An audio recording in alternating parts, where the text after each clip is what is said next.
Hello, everybody. Pop culture curator here. So good to see you all once again. I'm so glad to be here. I'm glad I'm able bodied and of sound mind enough to hopefully pull off this stream with my good buddy Gorilla's random thoughts. We are rounding out, getting close to the end of season 3 of Gilligan's Island. And so we have two more episodes tonight just for you. And how are you doing tonight, Gorilla? Doing good. Well, Though, I'm glad uh, to do that. though I will say this first episode here, I'm not gonna give nothing away, but I pretty much predicted the entire episode just Oh, by the title of it. nothing surprising there, huh? Yeah. It's one of those that we're already in season three. I was able to predict this episode. Okay, but that's cool. Yeah, I thought it was interesting. It's good to see them still going strong at this point. And we got some a good look at not one but several of the different caves they have on the island. We're always talking about the different caves, and apparently they didn't hesitate to go into any of them today or for this episode, which is good. But then, of course, they showed that they're not all completely safe.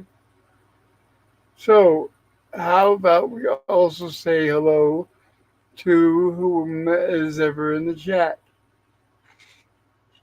All Would right, you like to help me with that? all right.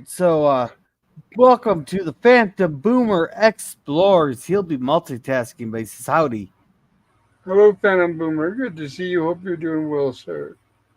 Yeah, and welcome Scurvy. He says hi there. Hey, And Lemon Pie. See you as well. good, Hello. Hello. good evening, Pop Gorilla. Hey, Phantom. All right, then that's everybody so far, and we'll say Right. hi to them as they come in. All right. Yeah, like we're starting out pretty good. We'll probably get through these fairly quickly tonight. Is there anything you want to add before we get started? No, no, not really.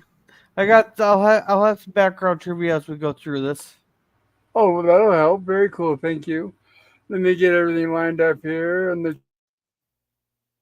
queue. Oops, don't want that size. Bear with me here. And don't want to forget that we do need our subtitles.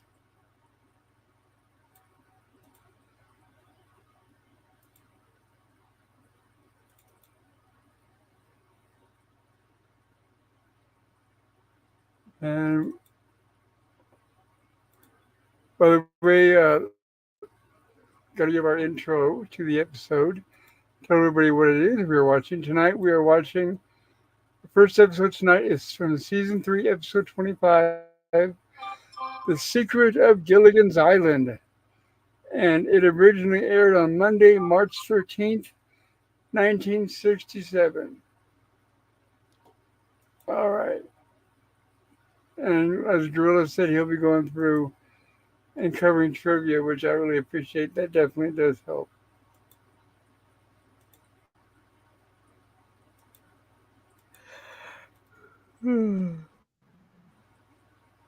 And there we go. And we also need, I actually remembered this time, believe it or not. Let's see. Our overlay.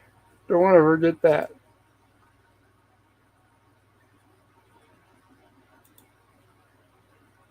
There we go. Takes a second to come up.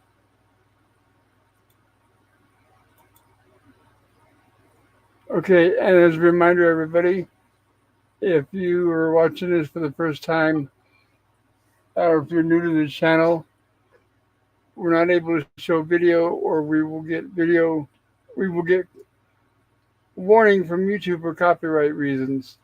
So we have to show slides. So we have to skip every few slides We're not able to catch all the jokes, and we don't want to ruin the jokes. So by all means, get your hands on a physical copy of this show. Watch it on your own, so that we don't spoil it, because that's the last thing we want to do.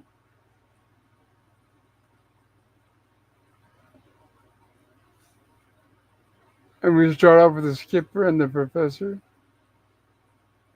and they're looking for Gilligan.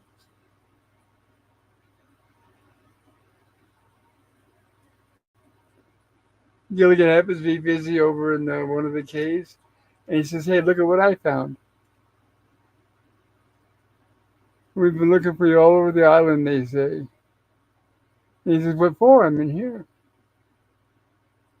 And the professor, Oh, go ahead. oh, we missed the one good thing on there. It's he goes, Gilligan, you in there? You in there? You in there? The There, echo. he tells them late for dinner. There, then all of a sudden the echo stopped. Then all of a sudden, oh boy, and then Yes. Gilligan answers. but before that is all it was all echoing. But there, that's kind of humorous. Right until Skipper said that it's dinner time. Yeah. Okay, so the professor notices these drawings that Gilligan has been looking at. And he said, "Why, these are drawings. Why, these drawings are prehistoric hieroglyphics." Gilligan said, "Do you realize what?" And now he tells Gilligan, "Do you realize what you've done?"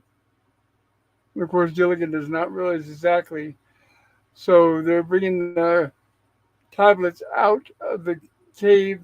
Gilligan accidentally trips on a rock, but he moves out of the way.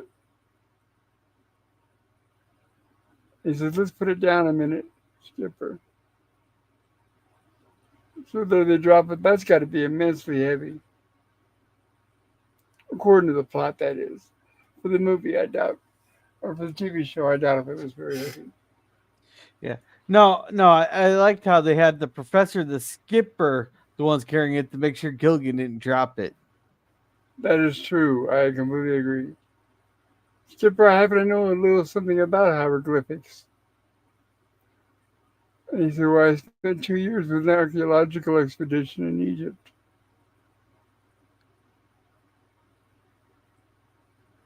I wonder how much of this is true.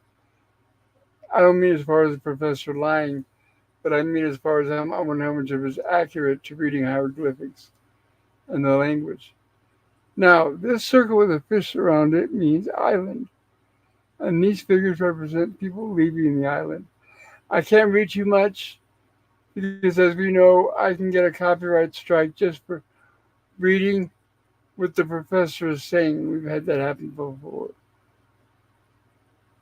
So I'll go through the slides here, and I'll leave most of it to you to let you guys read. That's the reason why we have the slides on here in the first place. So he's talking about cleaning the tablet so they can read it better. And he says perhaps if they got some water, they could wash the dirt away. Like they do, like we've all seen when they're cleaning hieroglyphics, they use a little bit of a spray bottle of water and a little brush.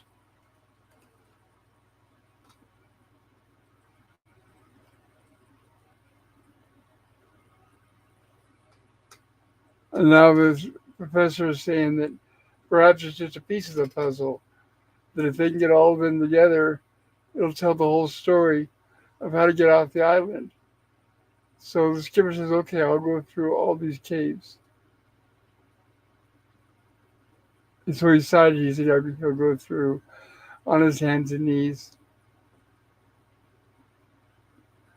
And we get our opening credits of our heroes.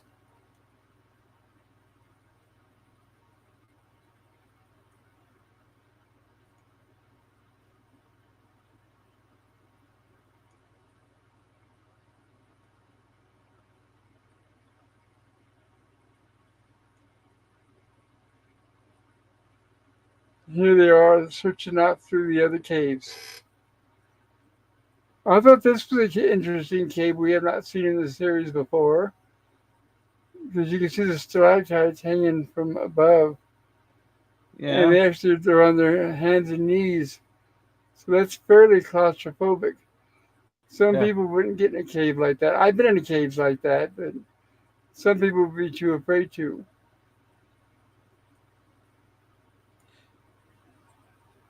How about you, Gorilla? You ever been in caves like that? No, we don't have much for caves around here. But talking about caves and all that, it's kind of funny. They're talking about them being cave drawings, but they used the fabrication for the plot of the episode here by putting them on tablets. Yes, Yeah, which made it easier plot wise instead of them to go and hunt out every cave. Spend a lot of time doing that. Well, they go to the caves, but my point is, since they're tablets, they're able to bring them all into one. They're able to remove them from the caves and bring them to one location over by the huts, so that they can decipher them. So that helps that they're reportable and not, or- attached to each cave. yeah. And And the first cave there was in Voodoo something to me. yeah, you're probably right. And the name of that is on the tip of my tongue, voodoo for you, or something like that. Yeah, it's Voodoo something to me. And here we are. They got the house, and they're all excited, of course. Mr. House says, "I love secrets," and this is how, of course, says, "I love telling secrets." So don't ever tell your secrets to Mrs. Howell. Yeah, And he says, "Well, and if you're so excited, perhaps you would like to help go search for them." yeah. Hey, Go ahead. Boober said, "Hello, 3.14159." Right.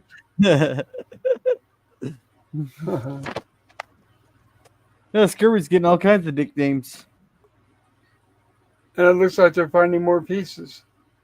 Yeah, I would hate to have to carry that one out there. Oh, yeah, I liked how they did that hats back there when Gilligan did that. I won 4 out of 5 times. Like, how can you at least get yourself there?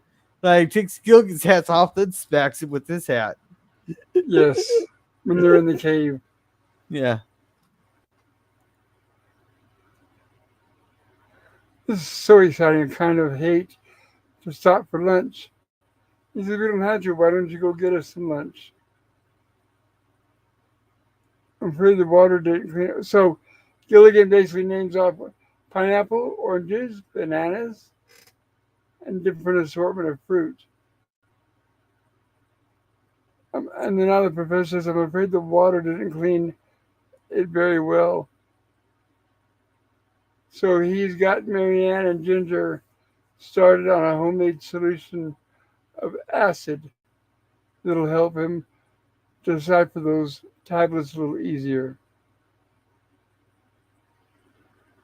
And here's Marianne. I hope so too. I never cooked a pot of acid before. yeah, they're following the directions there. I wonder where they keep getting all this fresh paper from to write down the instructions to do all the other stuff for. Yeah, I know. Well, With. I'm guessing, I'm not sure where they got the paper from, but I'm guessing the professor wrote down the recipe by hand. Yeah, it seems like we've had quite a few episodes where they've had brand new pieces of paper. Yep. So Gilligan comes along the cooking area where they're making the acid, but now remember now he's searching for stuff for lunch, so he doesn't realize that it's acid. And of course, he doesn't pay any attention to looking at any of those bottles or any of the ingredients on the table. He sticks the spoon in, and the spoon comes out eaten and corroded by the acid.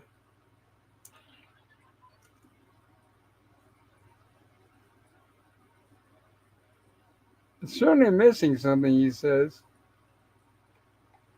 Yeah, yeah, he's going, but not tasting anything. Or And nothing to welcome, taste there.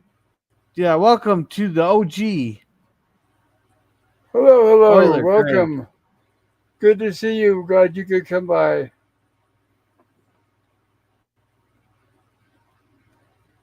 So he says, "What's this?" And he's going to try another spoon. And then the second spoon gets corroded and eaten by the acid. So now he's going to try a cup.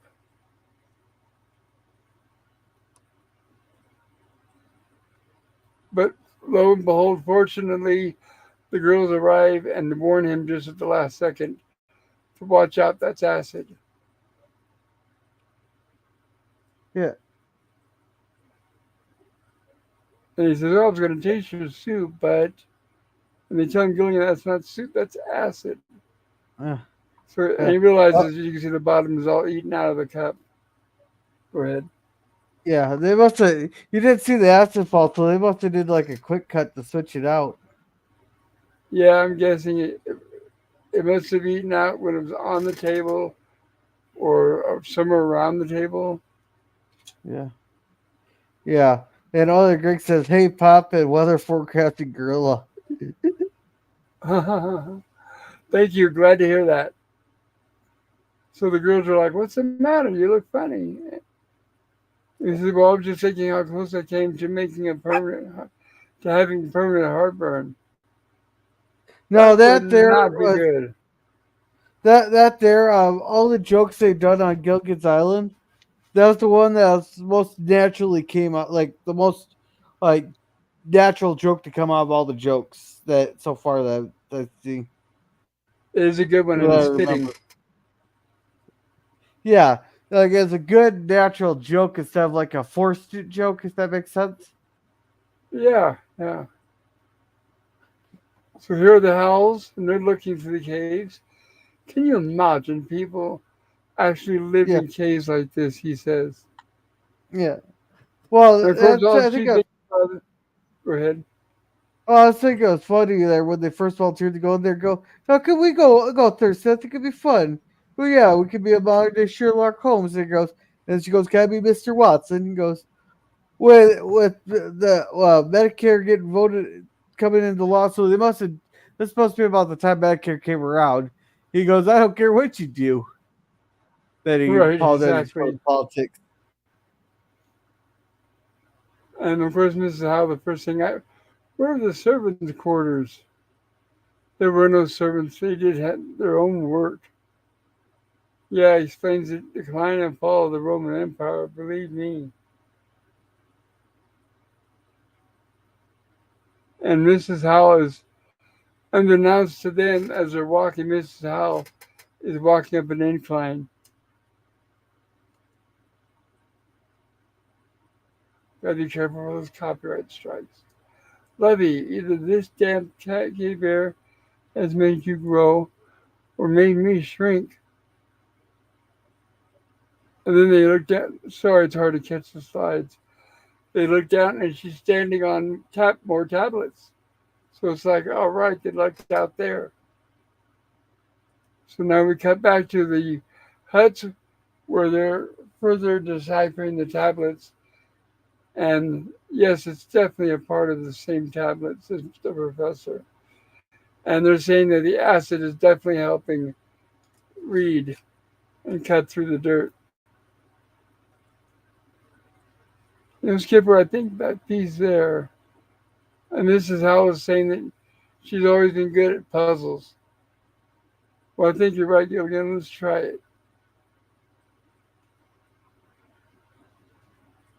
Would you help us out here, Mr. Howell? Yes, I'll give you a Oh hand. yeah, They're moving these. Go ahead. oh yeah, I forgot. Yeah, that where how think they're good at puzzles, but they're not. Well, yeah, Mrs. They're Howell says, I'm good at I'm good at puzzles. The first one I completed was, I only had to use 15 out of the 18 pieces, which means apparently, evidently, they're not very good at them. But that's it right there. In kindergarten, I got an A in jigsaw. I once put together a puzzle that had 800 pieces, and I only used 500 of them. So she won, even though she was 300 pieces short, because she was in Yeah. um, a trophy class where everybody wins a prize.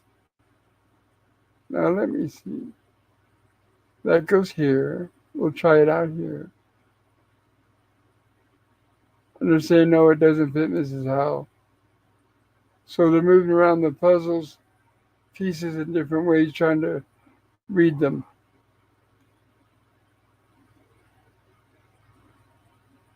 And Mr. Howell gets adamant. A Howell is never wrong. Break off a piece and make it fit. But nope, several pieces are still missing. And now the girls are out looking. And Yeah. they're reminiscing Yeah. about how back in the old days where cave women had to get dug around by their hair. Go ahead, Gorilla. Yeah. Had we seen this bat before in Up at Bat? Yes, we do recognize our old favorite friend. Yeah, the fruit bat.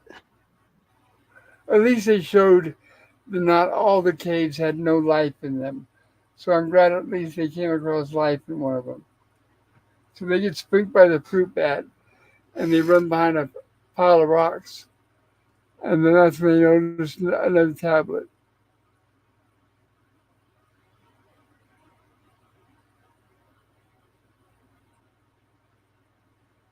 And now they got most of it put together.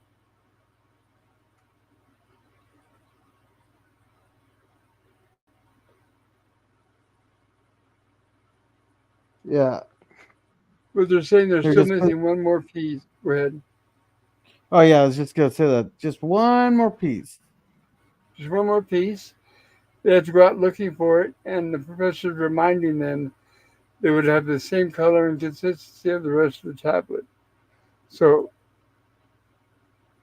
Gilligan brings out lunch, which looks pretty good actually. It was quite delicious. The big red things, those are tomatoes, right? I was wondering if they had Uh tomatoes on the island. Because obviously we have pineapple, banana, and I think those are the way they're shining, they look like tomatoes. And maybe looks like like peppers. guava. The red ones Yeah, they look like peppers or apples. They're probably apples. I bet you could be they're apples. apples.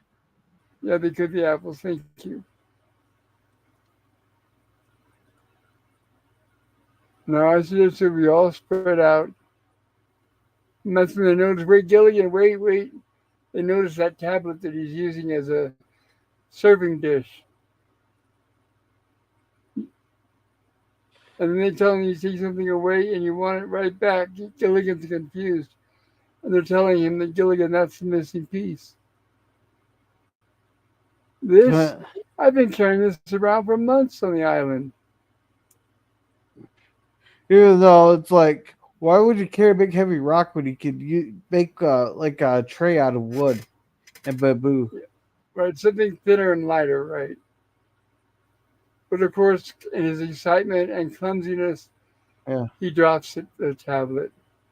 Now look how badly it is broken up here. We'll remember that for later. Oh, yeah, I know. Or this episode right here, or this part right here. You know, this tablet could be a million years old. Doesn't look a day over 1,000, says Mrs. Howell. Yeah, the question is it going to get us off the island? I'm sure it will, Ginger. And now he continues deciphering to get into a position where the ocean currents can pick you up and take you to a big island. So they get excited at Hawaii. Yeah. And Mr. Now Howell here, says, here Mr. Go ahead. well, here's the funny part is that they're saying that the tablet could be over 1,000 years old, but by that time, ocean currents could have shifted, new islands could have popped up, all kinds of things could have happened to make that tablet irrelevant there with That is, that is that true. so much time. That's the Yep, I funny part agree. about it.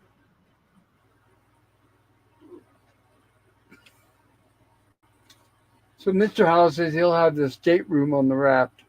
And then the professor said, I'm afraid there won't be enough room. The raft will only be big enough for two people. And that'll be Skipper and Gilligan, of course.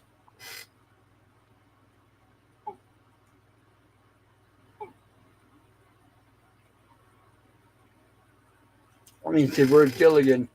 Sorry, I got the hiccups. And they said he must be worried that we're so upset with him. And he says, no, I'm not. I'm right here. I heard every word. He said, I'm going to need you to help me out and do some talking here, Gorilla, because I have hiccups. That's okay. Yeah, Gilligan here pretty much. He just heard every word. And he falls out of the tree. And that. Here, let's catch up on the chat real quick. Good idea. That other Greg said strong brew. Yes, it was. The girl found a tablet like that, but he busted it up to use it as driveway gravel. And no. The tablet fit perfectly in the big hole that was in the driveway. Get it right, Euler. You're spreading disinformation. And Euler Greg says, I was a chess champion in school. Only the very best won any trophies as it should be. Yes, it should be. The kids got to learn to lose. That's right. And Scrooby's asking, how did that storm work out for you, Euler? Oh, yeah, they got hit with a potential tropical storm. He goes, Bell, Who, just some wind and who grain. did? Oh, the east coast of Oh, Texas there got oh hit with yeah, all over storm. New York. Remember, New York was getting tornado warnings even yesterday. Yeah. So let's see. Texas had a tropical storm. Minnesota had the storms, like the whole northern half of Minnesota's flooded out. We're having tornado Wow. warnings and severe thunderstorms all around here in Iowa. And then New York got tornadoes too. I hope everybody's okay. So far, it seems like most of us came through it there. He goes, most of your. It goes, Good. good deal. I was hoping Jill made it through fine. He goes, mostly a rain event for Jill, probably. Well, I haven't heard from Jill for a while there, so but this Last doesn't night say she anything. stopped by. She came in right at the end of our stream. So that was good to hear from her again. She's been really busy lately. I feel bad. I wish she could have seen more of our. She might have liked that movie, but she came in after the movie was over.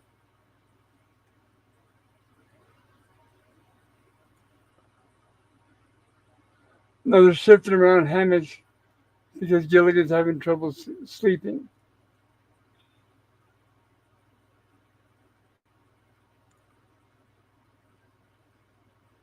And he's telling the skipper he's afraid to go out on the raft tomorrow. And now he's thinking about those tablets being millions of years old.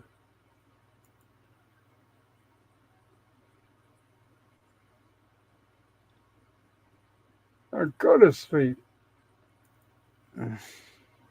Yeah. And we get a dream sequence. All right. Once they pick up the tablet here, if we look at it closely, there you can see the already broken seams in it. Possibly, yeah, they probably scored it. Yeah, and also, do you recognize this cave set? The cage set the interior from what? It's actually from another Sherwood Shorts production that failed. It, Oh, you told me it's the about time. caveman show.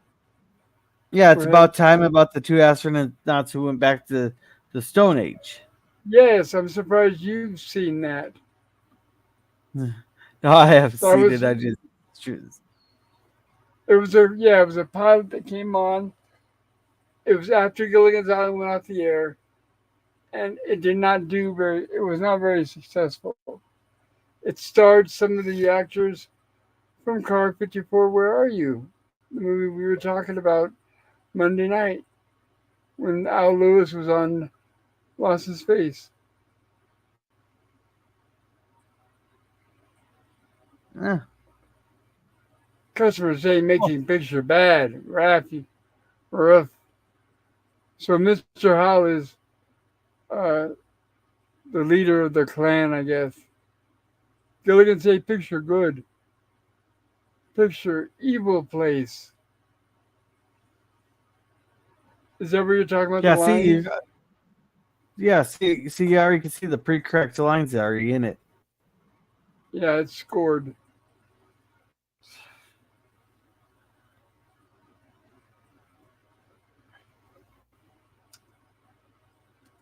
And Howe smashes it. Smash Gilligan to pieces. And they go chasing after you. And Mrs. Howe looks hilarious. Yeah. This is a pretty long dream sequence too. Oh And yeah. of Oh course, yeah. yep. That's one And of thing. course, One his thought. yep, that's true. And of course, his cave mate is the skipper.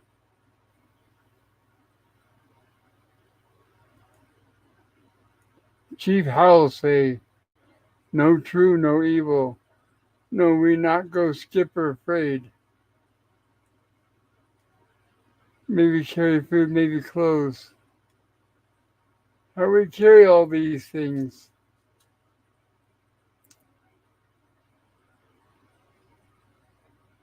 And now they're talking about women. And of course, that's all the skippers think about is women. And the professor is now working on a wheel that help them carry stuff. So let's go see the professor. And there's the girls. It's very cold on the other side of the hill. Skipper is trying to tell them about the other side of the hill outside. They're afraid to go out there, but he's telling them there's snow, and then basically there's men on the other side of it because the women are lamenting there's not enough men. So Skipper says, "Well, if you have men out, let's show it here." Well, he's talking about the men will slip in snow, very easy to catch. Yes, instead of them having to get bonked on the head, they can catch the men for a change. We don't need rain. We need husbands. As we said, men on this side of the hill run too fast. Well, those men are idiots going to run from Ginger and Marianne. Well, and then Skipper says, well, easy to catch man running in snow. And they go, oh, we Yeah, like snow. And they start piling on all these skins. yeah. And hey, PvP. Hello, PvP. Good to see you, sir.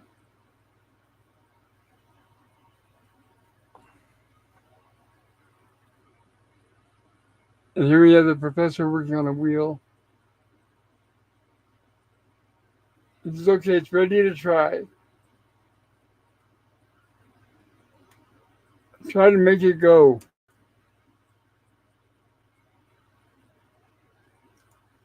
And unfortunately, he pushes the wheel the wrong way and deems it a failure. No, wheel not work.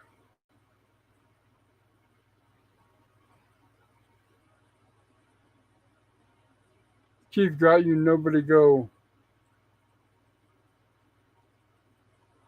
Yeah, in fact, Gloria, that pilot you were talking about, it's like the chicken or the egg, what came first? This episode or that pilot? And I'm guessing it was probably this episode.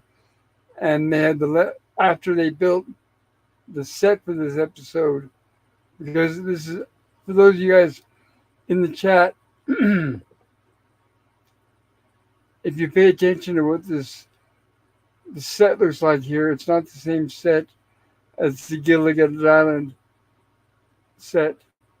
This set, it looks more prehistoric, where it's got older looking trees and mountains and stuff. So I'm guessing that they saved a lot of the set, and then when they decided to put that other show into as a pilot into production, they just all they do is use the same set and save a lot of money, as we know Hollywood does all the time.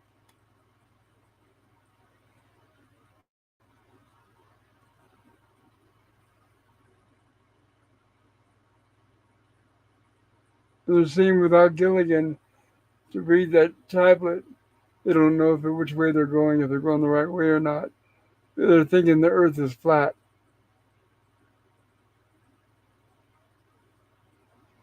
Yeah, if they wander off course, it could fall off. Craziness. Some people still think that. So Ginger's going to go and entice because it's against the tribal law for them to leave and go explore the other side of the mountain. Yeah. So she's going to go Now, to try to go oh, ahead. sorry. Keep going. She's going to go to try to Uh, entice Chief Howell into letting them go. Go ahead. Now, I was gonna say this music here. I've noticed that they've been reusing this music whenever Ginger does a role like this here. They Oh always yeah. play the exact same music. Yes, they do. You're right I about noticed that. that tonight.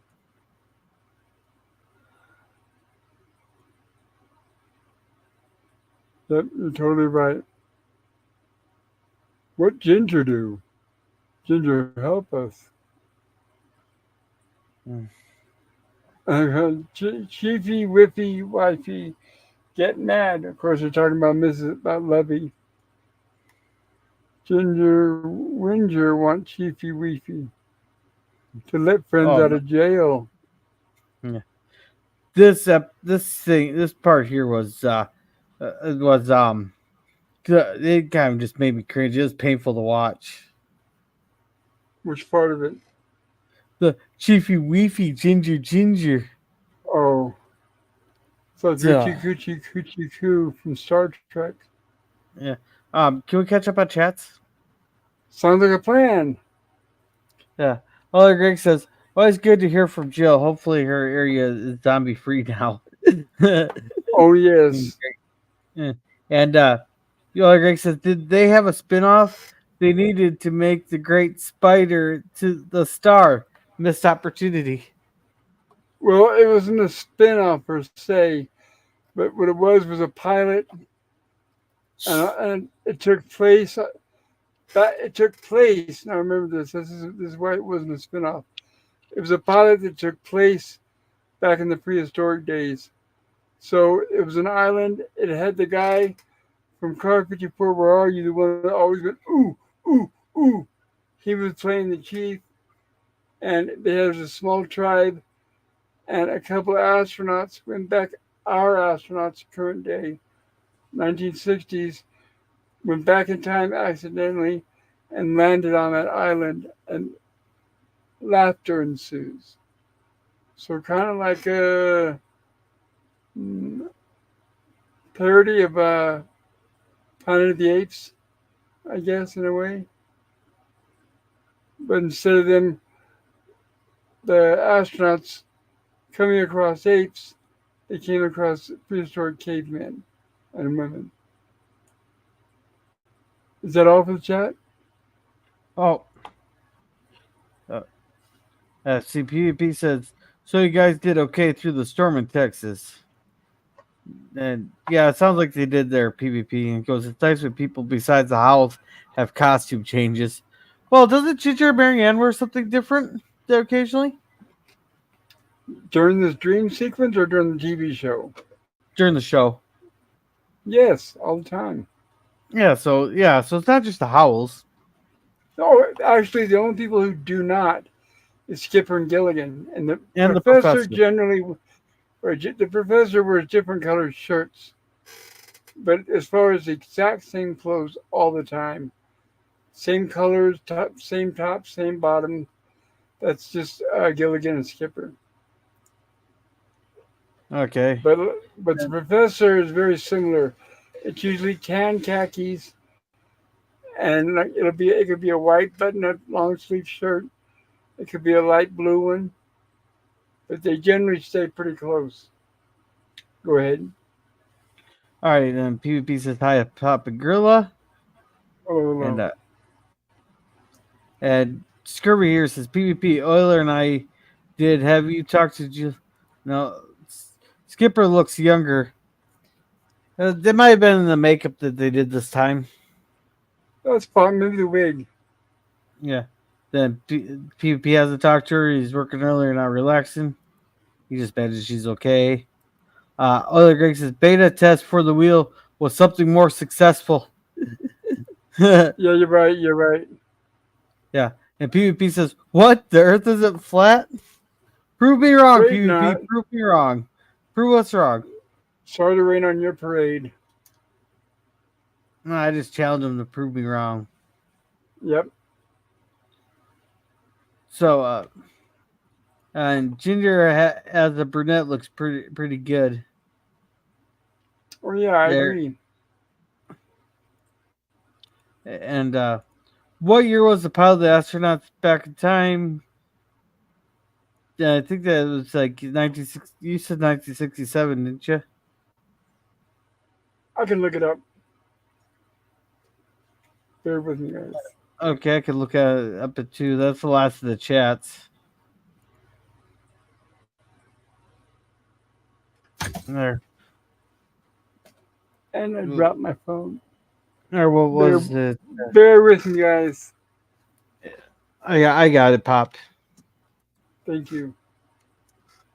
Yeah, you can just look up if you look maybe in Google or YouTube.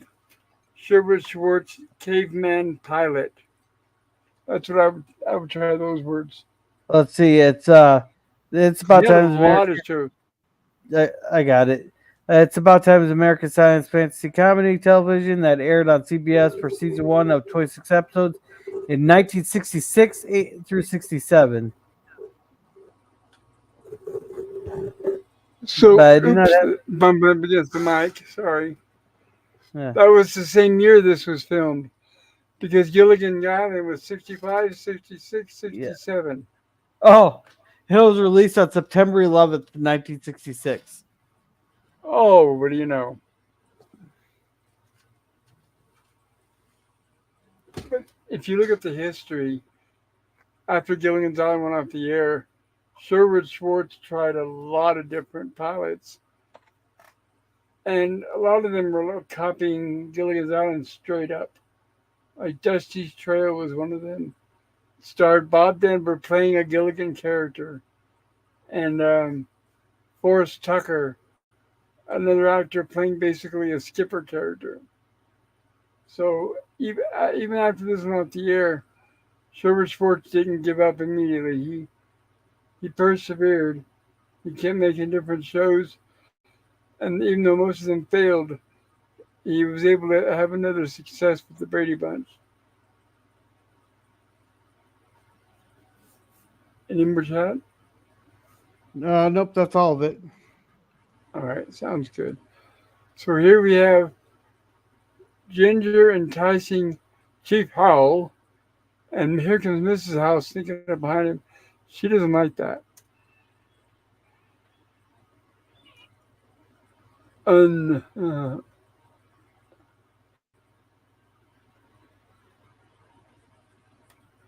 I thought this scene was very odd. I don't know why I had to go back and watch it 2 or 3 times. I don't know if that's Levy or a stunt woman, or is it Levy? I'm sorry, a stunt woman instead of Levy, or Levy and a dummy. So I what thought they're it was doing Lovey is, and a Dubby. yeah, it's very possible. So what they're doing is they reversed it to where Levy is dragging out Chief Howell by his hair.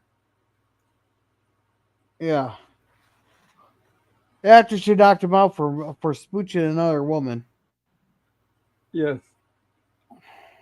Gilligan and Skipper, we go now. So now it's time for their escape. And we get some dinosaur stock footage. Yeah. Yeah. Do you recognize that dinosaur? It's probably from something we had on Irwin Allen shows. Uh, it's from a movie. You go, yeah, Or, and the yeah, name of obviously from a movie. yeah, and you go, in the name of the movie, dinosaurs or dinosaurus. If it's dinosaurs, I actually like that movie. Yeah, that's where that's from. I'm Dinosaurus. surprised you've seen it. That's great that you've seen Dinosaurs. It's a pretty good movie.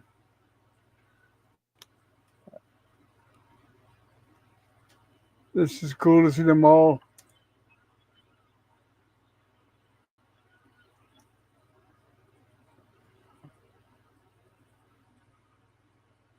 Dinosaur, dinosaur, big dinosaur, dinosaur, dinosaur. And Gilligan's waking up and he falls out of bed. And he says, Skipper, I had a dream. We're all dressed up like cave people and we're trying. And he says, Gilligan, that's once again, Skipper reminding Gilligan, it's just a dream, it's just a dream. And they said, let's go help the professor with that map. And here comes the professor saying, nope, it was a mistake. Which is the oldest.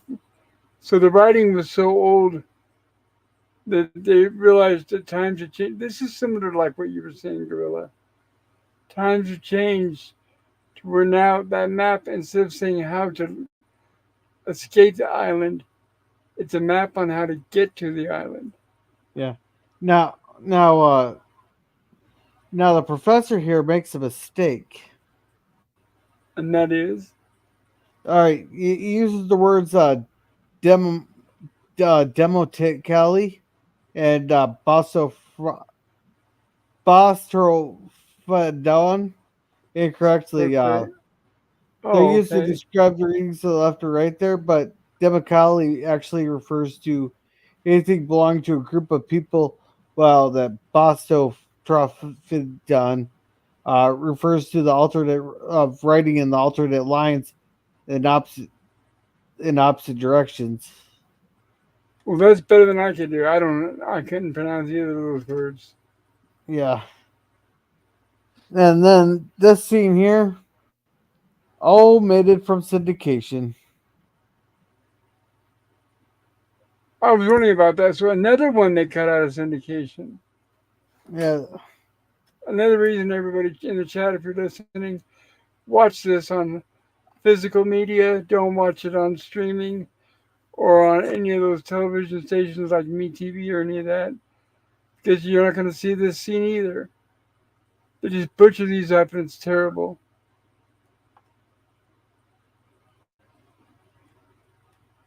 And we get our famous closing song.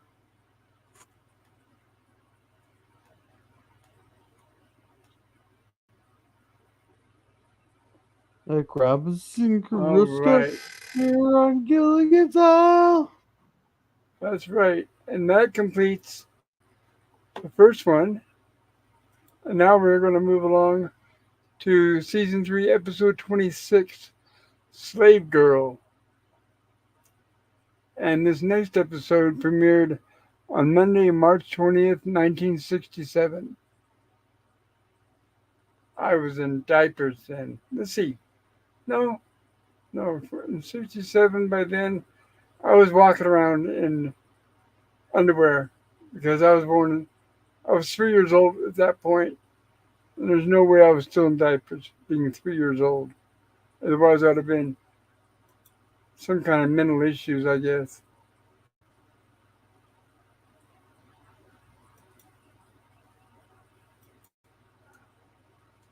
Okay, let me get the next one here queued up.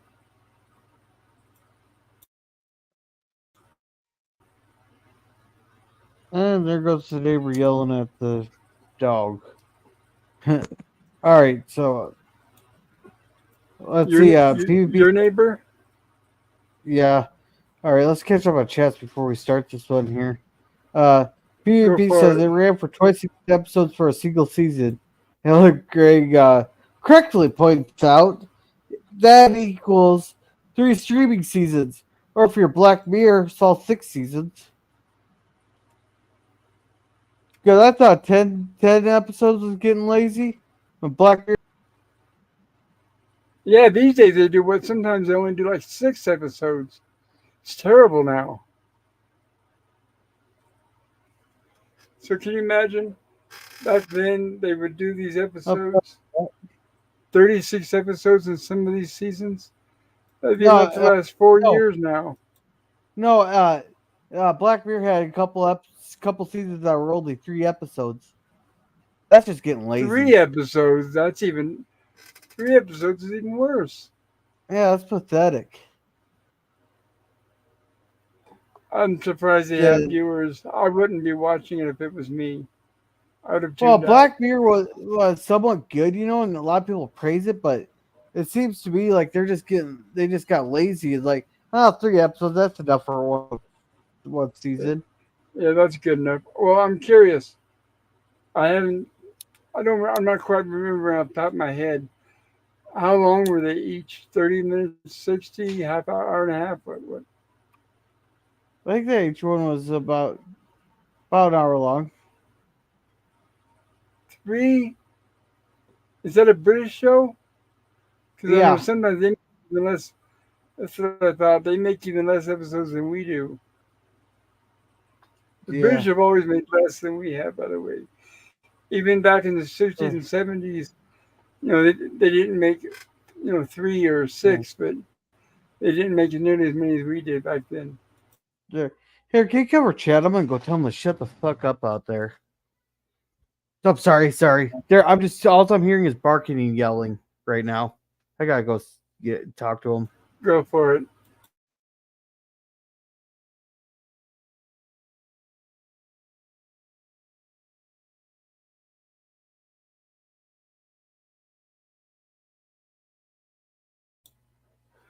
Sounds like gorillas living next to half-filled McCoys. All right, so we're gonna go ahead and get started. I don't know if we have any chat. Let me check and see.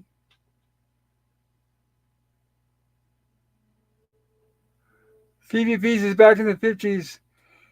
I don't think this one's been read yet. Back in the 50s, some shows had 39 episodes a season. Now that is a work ethic. Yes, it is. DJ Play Night says Iola Greg, PvP, and Lemon Pie. Lemon Pie says DJ, hey, hey. And DJ says at PCP, thanks for hosting. And hey, DJ says Ola Greg. What am I doing? I gotta click on these. Sorry, guys. PCP, thanks for hosting. Ola Greg says, hey, DJ.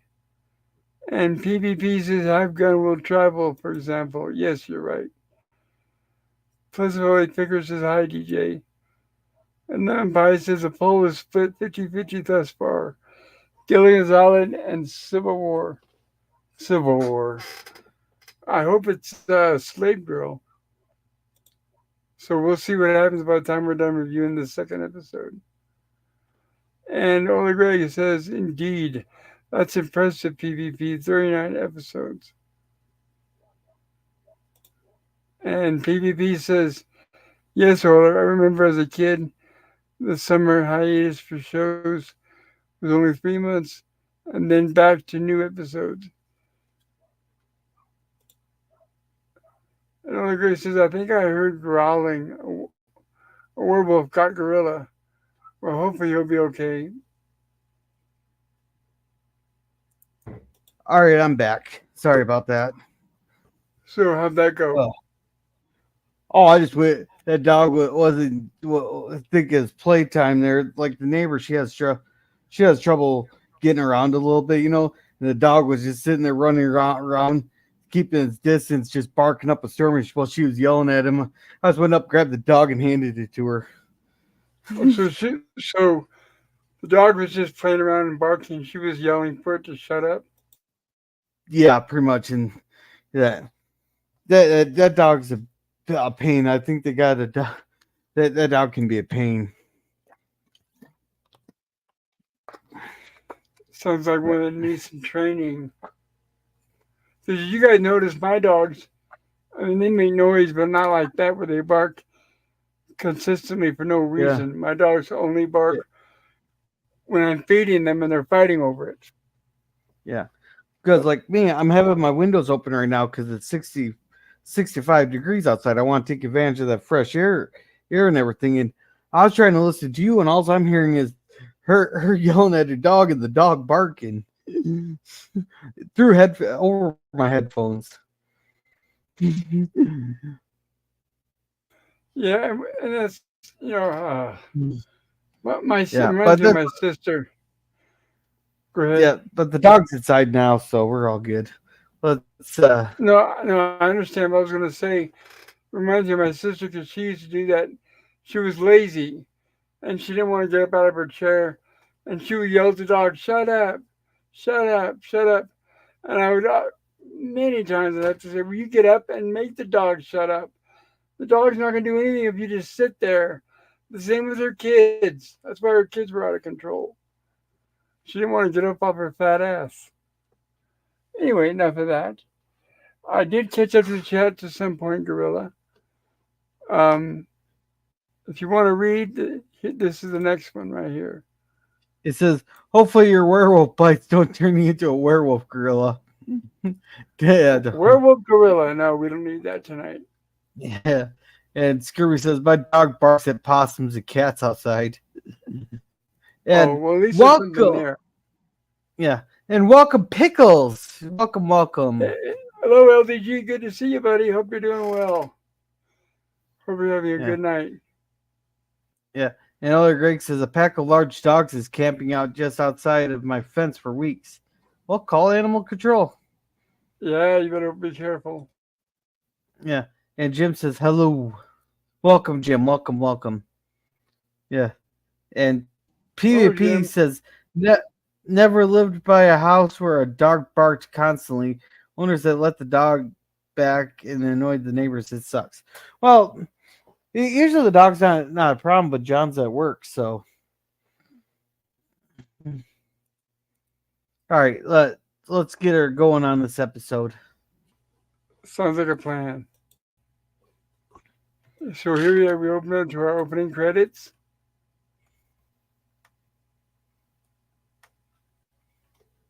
Bear with me here, guys.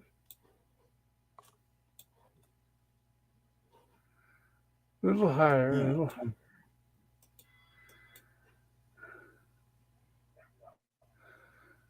And we have somebody drowning. And she pronounces Yeah. help pretty good with pretty good English.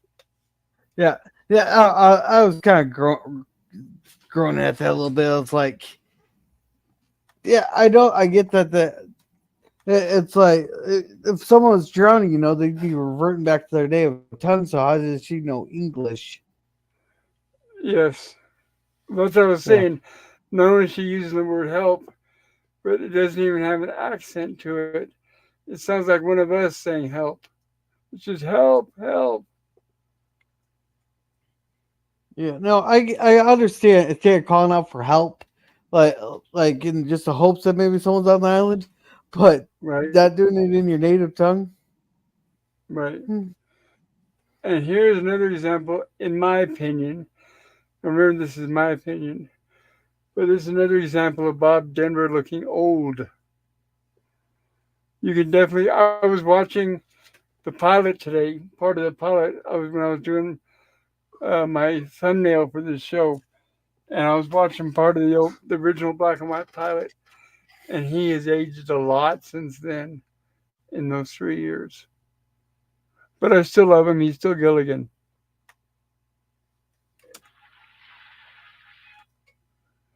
and he jumps in to go rescue.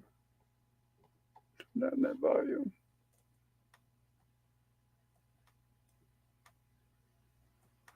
And I'm wondering if that's a stuntman. I don't think that was Bob Denver, by the way. And it looks like her little boat there isn't sinking completely. It's just turned on its side.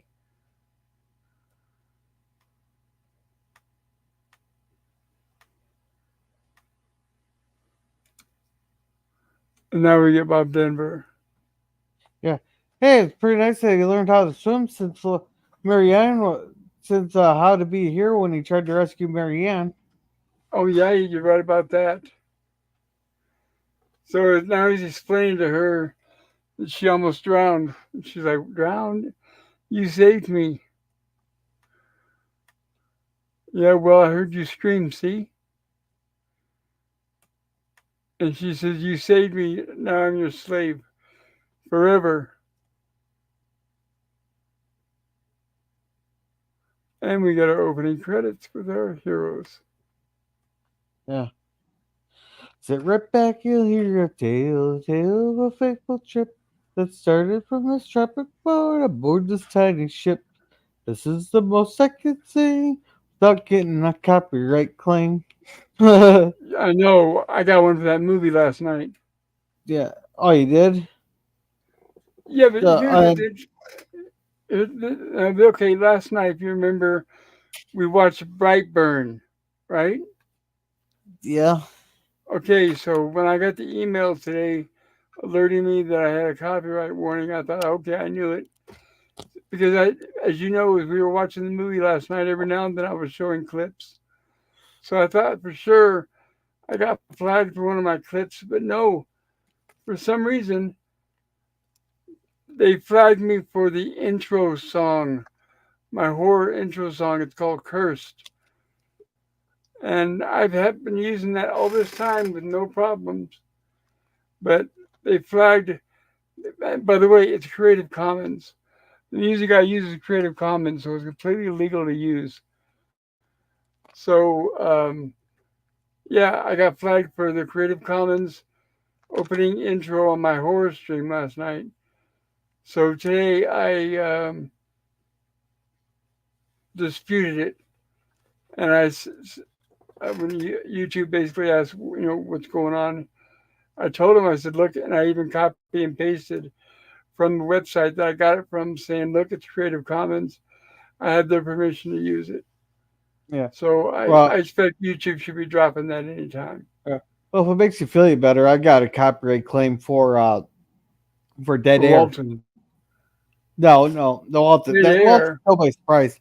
It's my cousin Vinny. We're in the lost spot of the movie, and there was about 30 seconds of dead air with maybe a chuckle here or there, but there was nothing really to talk about at that exact moment there. And I got a copyright claim. Wait, it was a movie called Dead Air, or No, it's I'm from my cousin confused. Vinny. It's from my cousin Vinny. Okay, so that was a watch party or a review. Watch party. So all it was you got your avatars with no sound. Right. Jeez, did you dispute it? Yes. Did you win? Nah, they're holding out for 30 days. Jeez, that's pretty sad. That's pretty sad. Yeah, it's from a company I've never even heard of before. But anyhow, let's get on with this episode here. Here, here. Good idea. Skipper, you won't believe. So the skipper Yeah, hears all the commotion, and he comes running in. yeah. And he must have taken a while there because they're completely dry now. Yes, they are. Did not take long, did it? And of course, and now they're back on the set too. You could tell because that's studio lights surrounding them, not the actual sunlight. Watch. Yeah. Oops, nope, not gonna go back that far. Yeah, they're on the set now, in the sound stage, pretty much next to the lagoon. Yeah.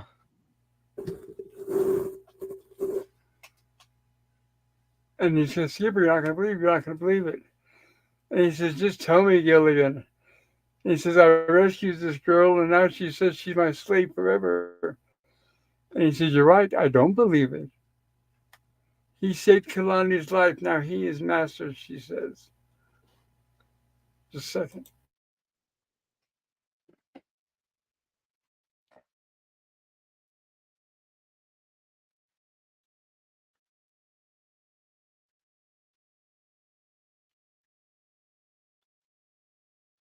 Okay. Okay. So we're waiting Sorry for the about plot. that. I had to step back for a second. Oh, can we say welcome to Taylor Swift, Girl, the Disney, Star Wars, MCU, and Doctor Who? Hello there. Good to see you. Welcome back. Hope you're having a great day or night, depending on where you're at. Yeah, I'm not sure where Taylor Swift from. And that was where the professor comes and says, what's going on? Gilligan said, "You're not going to believe it." And he goes, "Oh, don't go through that again, Gilligan." So they explained to the professor that he rescued her, and now she's his forever slave. And the professor says, "No, that does make sense. It's part of some tribe's beliefs." So he talks to her in her language to confirm it, and she says, "Yes, according to the Matoba custom."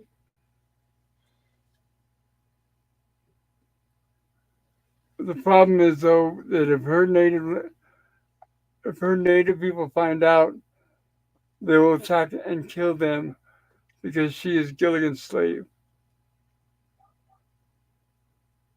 Yeah. Well, that's it because if he doesn't respect, which I understand that they need this for the plot of the episode, but most of the times, like if the person enters a debt like that and becomes a person's slave, you most shows have it where the person can release them from that debt and they no longer be the slave. But this episode here, they did the exact opposite where Yes, they can't. Gilligan has to die. and so we have, of course, the girls are already talking about it, and the Howls are already talking about it. Yeah, and Ginger here, she says that she's an international film star. But if you Oh, remember, what? go ahead. No, go ahead. But but if you remember from Angel on the Island, there, she confesses to just being a struggling actress, Oh, yeah, still they've trying to make stated her mark. yeah, they've established from the very beginning that she's a struggling actress. And she hasn't even been on Broadway yet. But every now and then she'll kind of brag about her abilities more than what they actually are. But Yeah, what's going on here, the girls, as soon as they heard Gilligan has a slave, they want that slave. So the girls want her because they think, oh, good, now we can get somebody to start doing the cooking and the cleaning and the dishes and all this. And this is Howell's thinking that they can use that slave around their house. It's been awful living here without an upstairs maid, she says. And of course, Mr. Howell says, we don't have an upstairs levy. We don't have a downstairs for that matter, for that fact.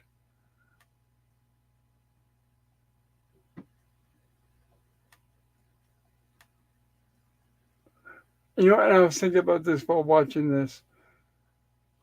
All they can think of, and this has not changed, all they can think about is enslaving other people. And I despise that because I worked, as you guys know, Bay Area, San Francisco, and I saw the slaves that had to come and go from those rich people's houses. And I thought it was disgusting. I hate it.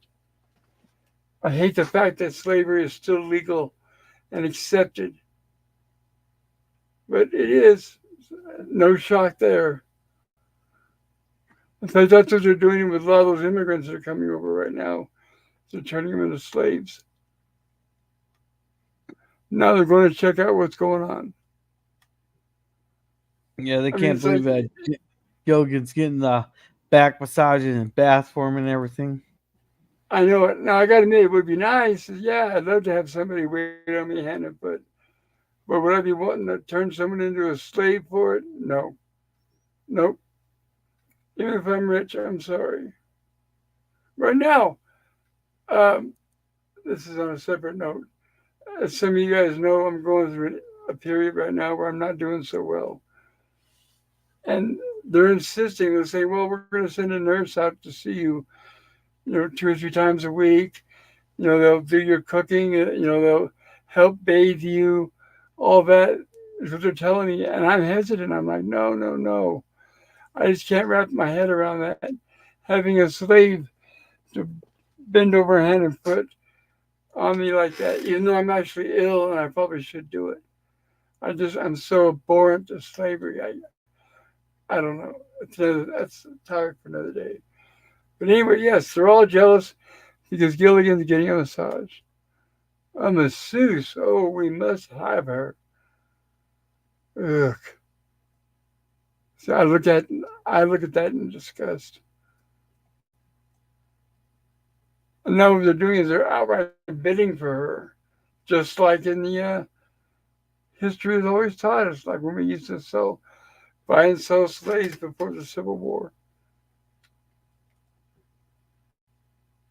And we'll give her Sunday off every week, 2 Sundays off a week. Yeah. And this house says they'll make her a TV set. It's like, yeah, right on the island, right? Or color. You make it color. I'll take the job, says Gilligan. And for that matter, he'll take it. Yeah. And Mr. House says, I'm one of the richest men in the world. I would say, so what? If I was there, I would go off on him. Yeah. Let's catch up here on chat.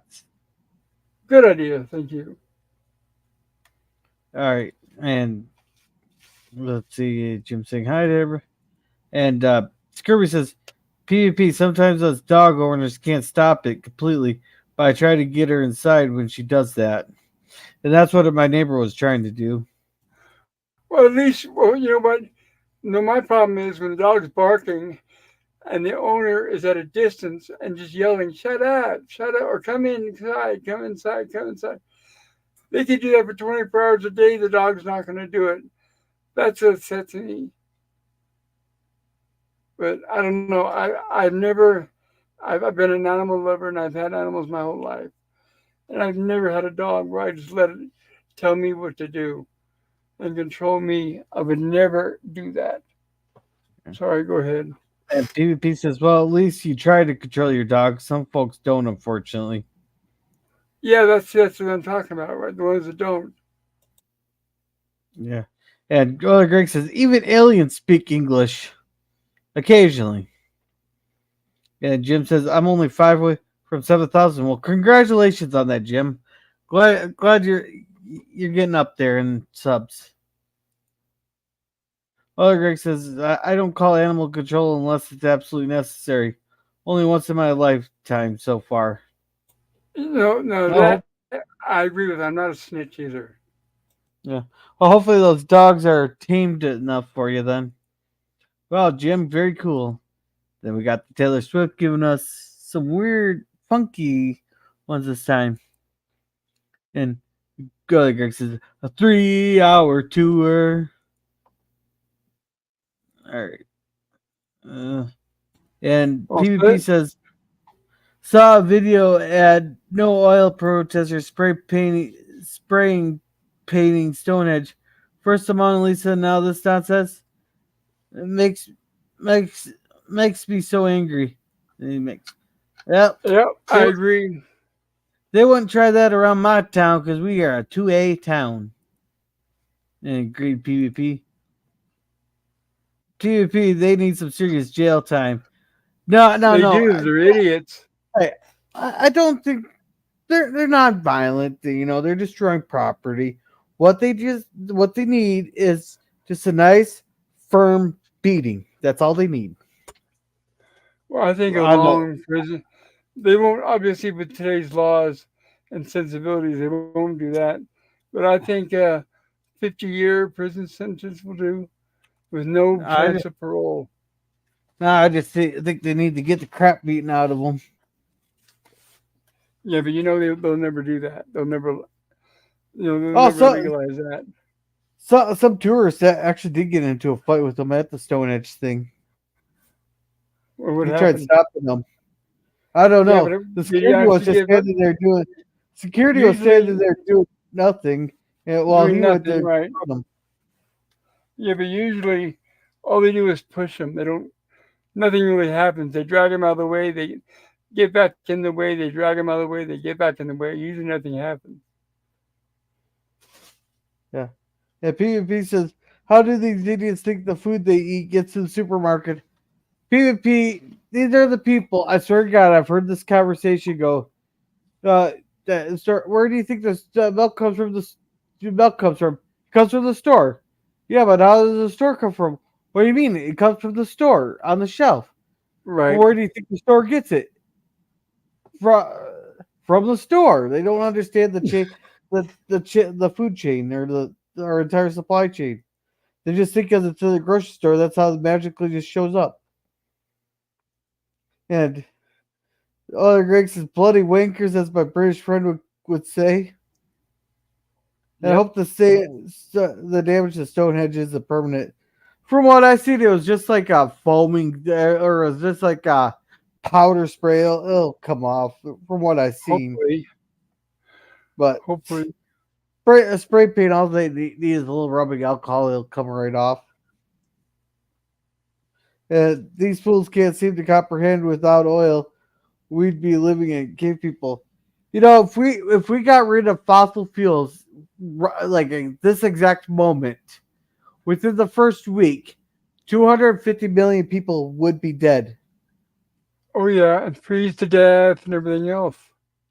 Well, just think about it. Lots of food would spoil because we do not have nearly enough electricity to, to keep our food cool. A lot of medications have to be refrigerated. You know, our complete supply lines would completely shut down. Yep. Food, clothes, medications would stop completely. I have yet to see an electric tractor yet. I'm waiting to see one. They do have them. A completely electric tractor that runs only on batteries. Yeah, remember I told you I was watching a new show called Something Something Farm. Remember I was talking about a couple days ago. The guy bought. Excuse me. It was recharge. Right. It was. It actually is. Now I don't know if it's better than the gas ones or not, but it was like a Lamborghini or some crazy brand like that. Oh, I'll have to look this up here. They full skin. And it goes to It's like DP. Don't forget 150 grand. to Go thank ahead. your Sorry. oil failure. He goes, LOL, of course, I love cheers. And Scurry Exactly. says, PvP, let's shower those no oil protesters in eggnog. I was waiting Right. for it. I, I was waiting for it there. And let's see. Sounds good, Scurvy. Then he says, awesome idea, Scurvy. And then, welcome, Daniel's Hot Topics. He goes, hello, Pop Gorilla. Hey, How are you Daniel. tonight? Whoa.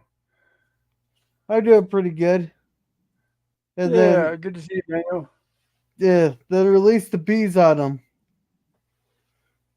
So, Daniel, there is more slaves in the world today that than there was when it was considered common. It's just taking different forms. For Different name, right? example, Oh, they're not if you're commit, slave. It's my servant. and plus, well, actually, there's unpaid slaves all over the Middle East. Uh, Unpaid still, yeah, too. and But slavery I'm is still saying, legal. Oh, sorry. Go ahead. no, go ahead, finish. I was gonna say slavery is still legal in the United States under the 14th. I think it's the 14th Amendment. If a person is convicted of a crime and in prison, they can actually put them to work. Which they do, put out fires and stuff like that. Yeah, Forest and fires. slavery is very common in China. How do you think we get all those cheap products? But I'm saying it's very common in the U.S. as far as in people's houses because you've got a lot of people that, because they have money, they enslave people. They have the nannies for their kids. They have chefs because they won't do their own cooking. They have Yeah, maids yeah, and butlers. I mean, all over the yeah. place. But those nannies and those chefs and stuff, they make more money a week than I do. No, they don't make that much money. Well, every I nanny talked job I've seen around here pays around 450, $500 a week. that it's still slavery. And that's what that's doing. That's saying, well, if the family can afford to pay 400 or 500 a week, then slavery is okay, right? I don't think so. I That don't think there's to it's me, it's all just a job. If you're paying that much a week for them, that's a job. no, because like I said, I saw them every day. I don't know if you how often you ever came into contact with them, but I did every day, all day, several times a day. They were not happy. They were paid very low wages. Most of them were Spanish, barely speaking English. That's why, like in the U.S., like I don't know, like you where you live is a small town, but it's different. But like the trope in the U.S. is wherever you go. Like let's say if you want your lawn cut, the majority of people that do it are Mexicans. The same with nobody wants to pull vegetables or pluck, we call it harvest vegetables and stuff like that. It's a fact, and I'm not imagining it. I know what I'm talking about. I'm not dreaming it up. We have slaves all over the place. We've got people working for less than minimum wage. We've got people working for no wage. Oh, anyway, on to the next chat. All right, there we get a bunch of bees, and yes, Daniel seems it does. And it says only a massage. Hope it has a happy ending. Well, you gotta remember this is Gilligan, not the skipper. Huh? Yeah, I wouldn't talk about that on this stream, please. All right, that's all the chats. All right. Oh wait, nope, Sure, never mind Mr. that. No, it wasn't. No, it wasn't. I Go thought I ahead. scrolled. My thing just didn't scroll. And Gilligan says, "Where did she come from? She wasn't a part of Gilligan's group when they landed on that. She just showed up in the lagoon on a little handmade boat or canoe." Right, she just arrived on accident. She was drowning in the lagoon. And then now what's going on is apparently Mr. Howell and Gilligan have made a deal to where Mr. Howell's going to try to pretend to make it look like he kills Gilligan in a duel, and that way he can sell her to Gilligan. I don't find that funny at all, but oh well, ha ha ha. Yeah, I guess some people do. yeah. And Daniel says, "I talked to some Christians and they say the Greys are demons in disguise. We got to talk about this topic sometime." Wait, what? Hold on, I gotta zoom in. What's that? He's talking about the Greys.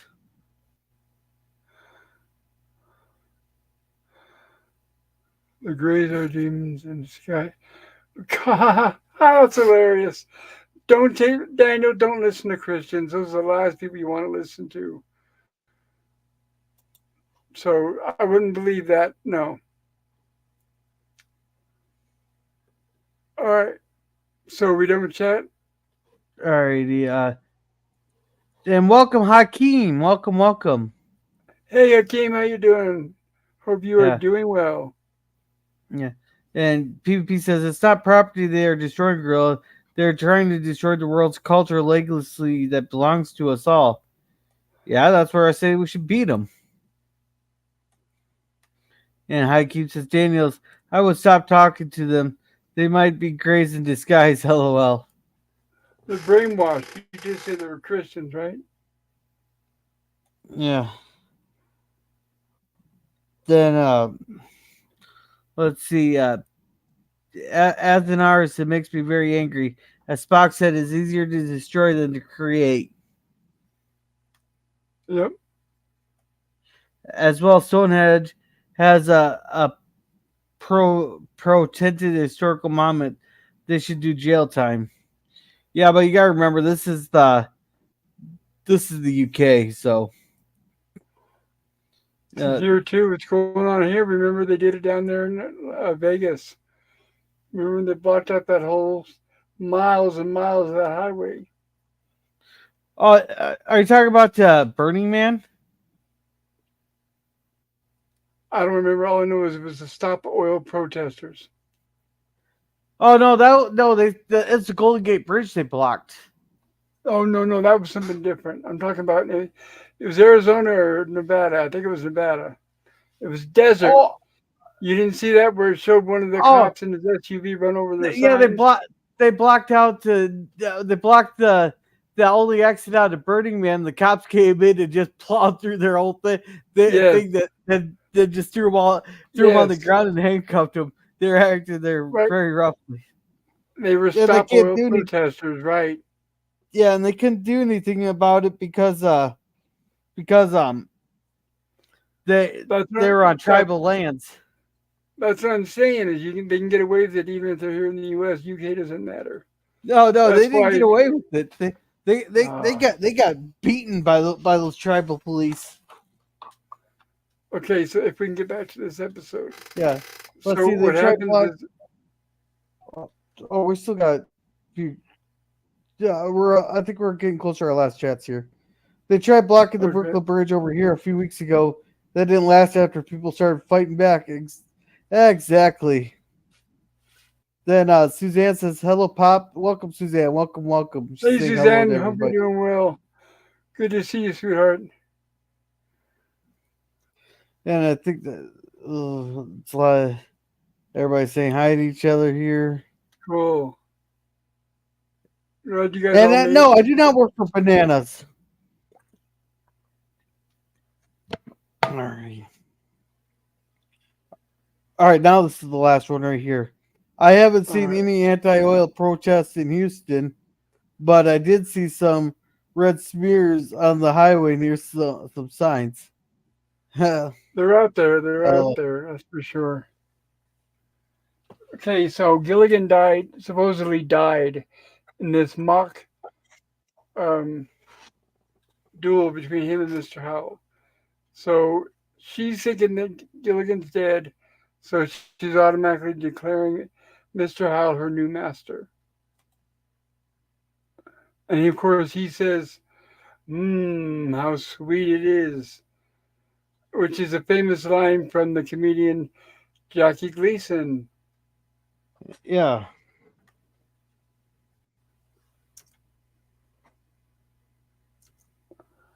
Gilligan, you can open your eyes now.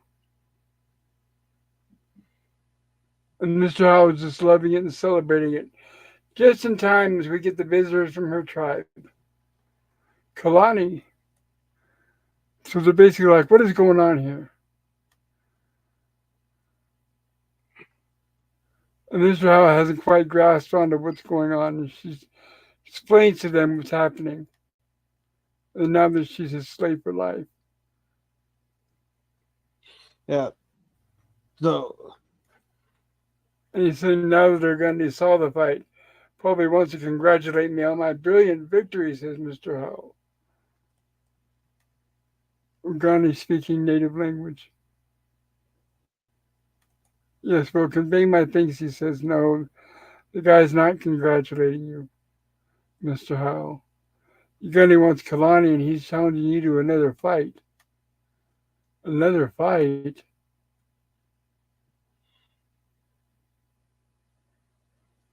With him? Dust. Yeah, I don't think that he's going to be much of a challenge to that guy. yeah, well, here's the thing. After the initial here, now they just speak. And my thing here, it only said speak in foreign language. Yes, in the subtitles it says foreign language, right? And now Mr. Howell says, never mind, then tell him he can have her. And then Professor says, nope, that's not how it works. You've got to fight him to get it so he can win her back.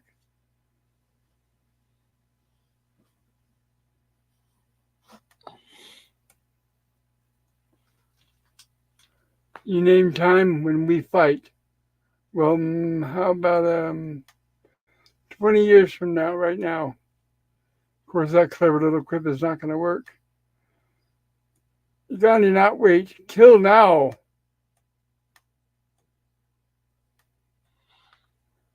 Yeah, because he It's like, wanted to so, wait 20 years. right, well, what's funny is this trope here, because I mean, let's face it, it's a trope. It's all over Hollywood. It was back then. It was pop. Every show did it. Even Lost in Space did at one point. Star Trek, we got a mock time. So it's not like this is the first time this has happened. Who is Master? And there's basically says now that she sees that Gilligan is not dead, she's saying that he's actually the guy. So the guy says, "Going to fight you for Kalani." When the sun high in sky, and that was high noon, of course. Go away till sun go down.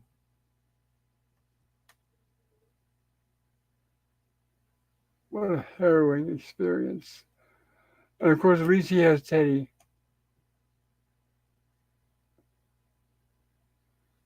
And now they're trying to come up with some idea of how to get out of this. What would happen if we don't let Gilligan fight? In that case, Uganda's tribe would attack. Of course, every response from the tribe would be something negative and violent. It reminds me of a certain tribe of our demographic. Yes, well, certainly we just can't stand around and watch Gilligan get killed by Uganda. Well, here's the problem. I part of the problem I had with this there that Junior and Marianne are like, we can't let them do that to Gilligan. We'll fight them. Well, yeah, they're not gonna make the women fight the tribe there. So is it really their vote? They have to. Yeah, you're right. Well, they're going to do it because it's to be fair Democrats. But you're right. That's another question: is should the women be voting since are unable to fight anyway? But that's the same as in today's wars and today's military.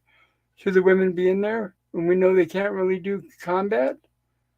Well, I Most have of no the problem. women are. Go ahead. My problem isn't that because there's a lot of jobs that the women can do that aren't combat related, But the people that vote to send us poor people off to war are the ones that them and their children don't have to go fight. Personally, I think if a person has to go off to war, if you're going to vote for a war, then your children, you or your children must also go fight on the front lines.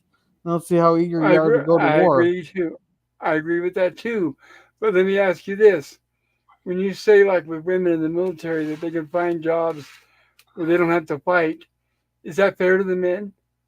The women get all the honors, the glory, the money, the paycheck, the recognition, but yet they don't have to step a day on the battlefield. Do you think that's fair to the men? Well, is it fair to a squad if you get the people that can't do the job? Do what? If the person if they have to do the equal part service to there and they can't do the job, is that fair to the squad?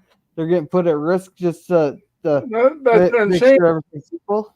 That's what I'm saying. What if you have parts of them that are unable to do it? Should they be getting everything just treated equally? Well, I was That's thinking that they can fill the medic. We need medics. We need cooks. We need fuelers. We need all kinds of different jobs that need to be done. but they should still get paid hazard pay. I didn't say that. No, that's my question. There is such a thing called hazard pay. Yeah, I'm not sure how the whole pay scale of the military works out. So, Here's how it works out. If you're pushing a pencil behind a desk, or if you're out putting your life on the line in battle, you're both getting hazard pay because of your gender. oh. Right. Anyway, enough of that. Here we go. Little buddy, that's wonderful. Hey, Skipper, maybe if I kill myself before Gandhi does, says Gilligan. That's going to kind of defeat the purpose. What's it, what you just said? I'm saying that's it. Of course, Gilligan came up with a good idea. About killing yourself, that's a great idea, says the professor. And they're like, what? Huh? I'm going to help you do it. And the whole time the Howls are listening, only getting half the conversation. The same with the girls. They're sitting there too, saying like what? So what we find out is basically, the professor is going to do the same thing that Dr. McCoy did in a mock time. He's going to make a drug that simulates death to make it look like Gilligan's dead.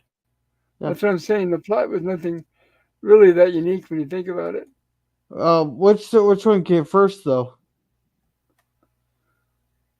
Amok Time or this I one? think I'd have to look it up. I'm not sure.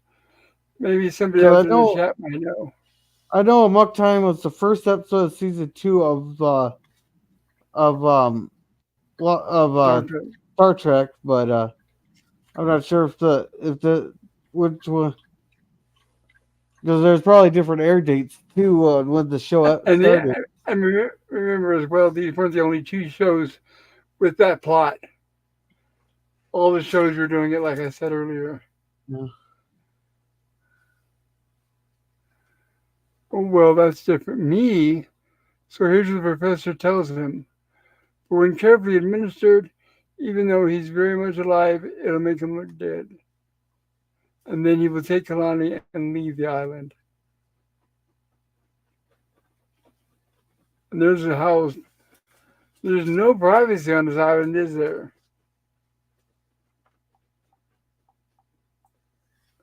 I don't know if I'd like to eavesdropping into my quarters like that, my room, my hut, whatever.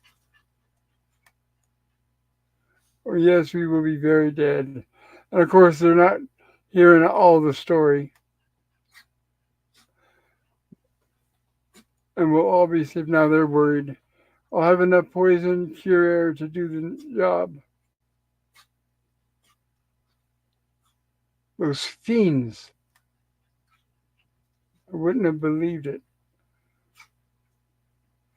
Now they're trying to warn Gilligan, saying they're trying to kill you. Hold on just a moment, guys. All right, well, you're doing that. And Suzanne says, Film Fabulous, Pops. Thank you. Yeah. He said, Oh, Oh my very God, Papa cool. Gorilla, you should have been in town with me today. There was a bad storm. I was going to town and saw this huge lightning bolt at a distance that shut everything in town down.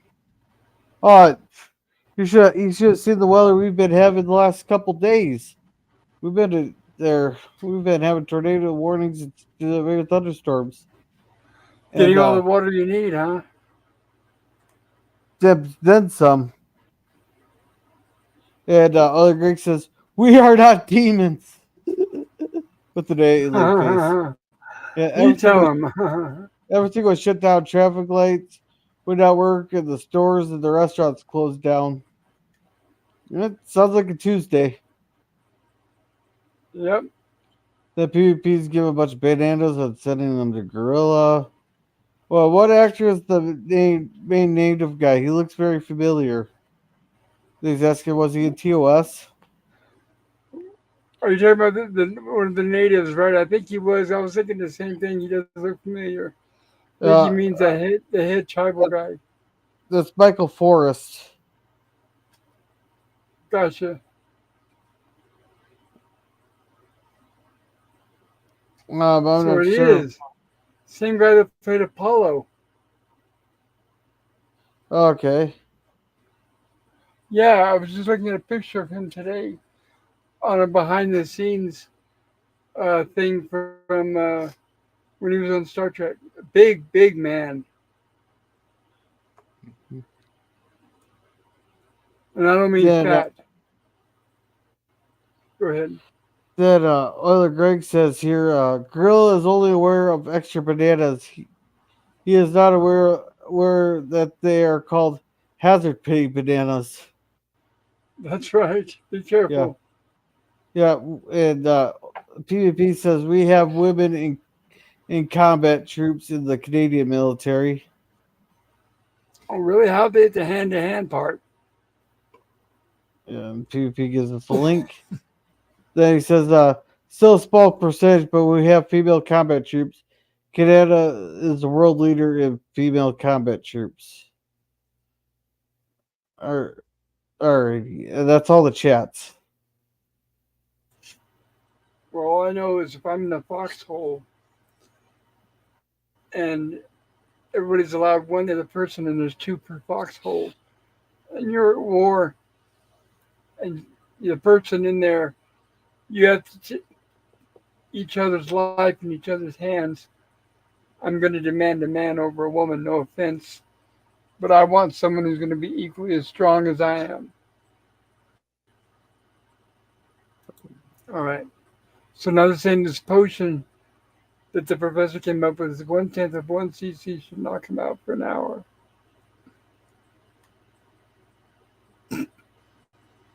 Oh, I sure hope it works. An My hour could fly be a is very long losing its time, tone. though.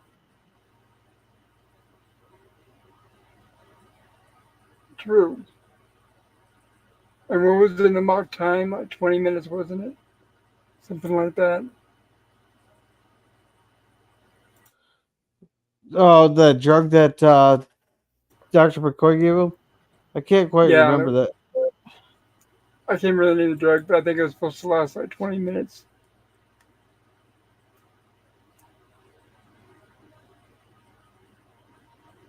There we go. So now the professor's telling him the drug should be taking effect right about now, and Gilligan saying, I don't feel anything. And he just bonk and just passes out. So, okay, he's out. It's working.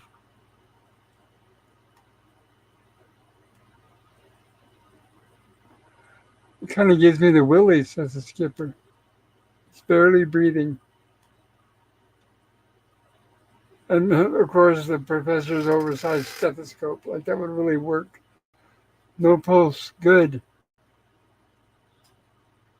Good? He said, yes, yes, he's fine. Here comes Ugandi.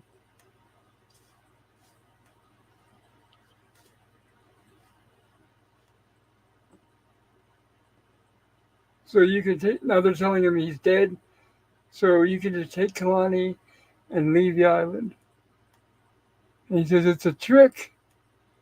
So Uh, at least that's good. They're Oh, showing he's not that stupid. Look at the size of his hand compared to Bob Denver's face. Look at that. yeah. Oh, and the one thing we there's a couple things we kind of brushed over here. I wanted to Go address ahead. there. You know, the Mr. Howell there, but a couple scenes back there, he claims that he was the captain of the boxing team at Vassar there, but but he's always bragging that he attended Harvard. But you know what would be wrong with him attending Vassar? What's that? It was an all woman school in 1969. Then maybe they meant as a joke. Yeah, yeah. Did, did, They did just the started audience. admitting men in 1969. So, Okay, so so you think that could have right, been a joke that he was a boxing champion at Vassar? yeah, but it was showing that he doesn't know anything about boxing. Okay.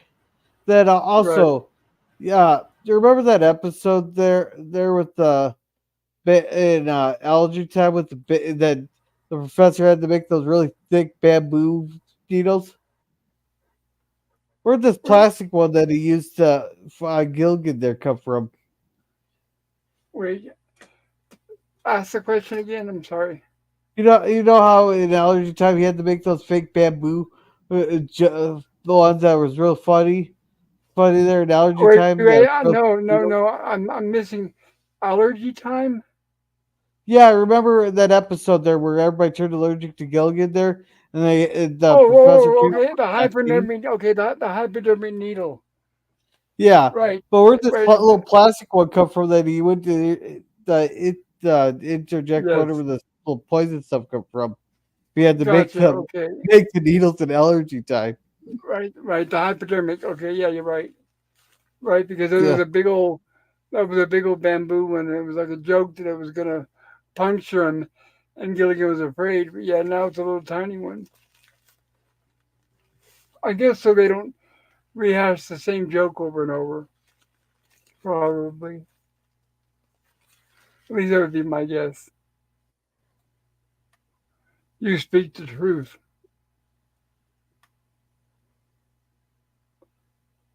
Now Gilligan now hunting on island in sky, and make him master of Matoba girl.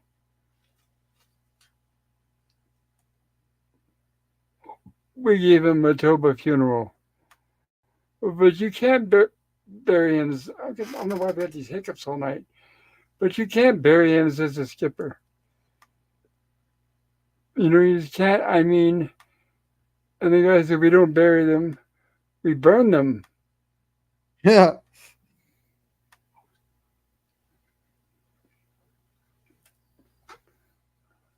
Incredible hiccups. yeah. And there must be some really good builders there because they built that really fast. Yeah, well, they don't show much time pass, but you are right. And I'm wondering, is that stable? Like, it looks like it could just tip right over. It Uh, better go. Now they're saying it's ginger ready. So, yeah, because obviously, they had plans to, with Ginger, she's going to come out and do her routine and try to distract them with the dance. Because in the meantime, okay, they didn't really show time passing. But what happened was when the tribe members said, no, we're going to burn them, well, then the professor went and concocted another formula, and this one will wake Gilligan up, hopefully sooner than he was. Oh, no, wait, I'm getting that mixed up. What they're doing, forgive me, guys. What they're doing was when they found out that Gilligan's going to be burnt, that's when they realized they don't have any time because the professor said he'll be out for about an hour. And now they're worried that they're going to start the fight before Gilligan wakes up. So they concocted a plan with Ginger where she can come out and do a veil dance where she's taking the veils off one by one. And that's why they refer to, and they say that, gee, they hope Ginger has a lot of veils. yeah, and And this they're is saying, only the yeah, second. go Oops, ahead. sorry. I was gonna say this is only the second time we see her dance outside too. The other one was in Voodoo. The only time we've seen her dance outside, Yeah, according to my trivia thing here, that picked up. she's danced many times. I don't understand. Danced outside what?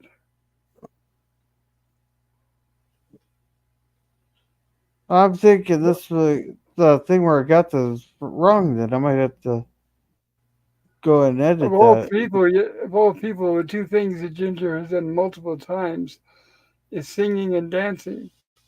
I wonder if they're talking about like like the type of dancing she's doing. They misquoted it.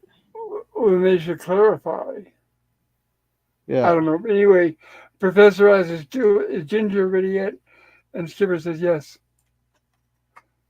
Okay, good, good, because just in time for the Ugandis. Wait, wait, wait. We too have a tribal custom. So they bring her out.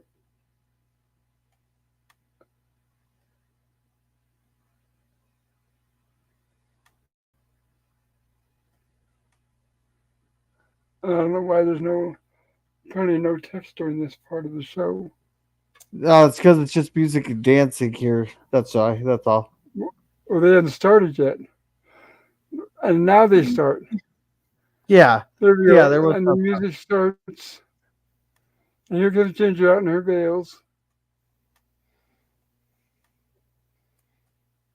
And she's dancing. She is taking her time doing it. So she's dancing very slowly. And she's tossing around the veils. Yeah, there's where Mr. House says it. I hope she has a lot of veils.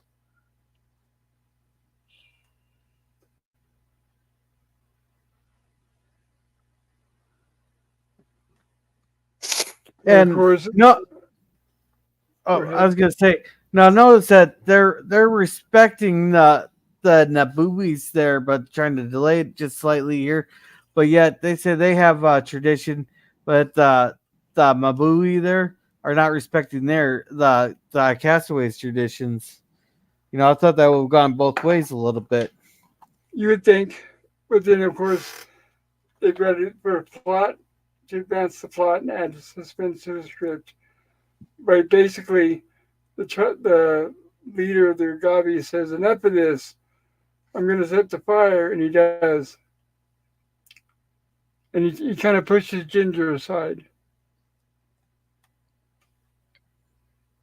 and just as Gilligan's waking up, barbecue. Mm.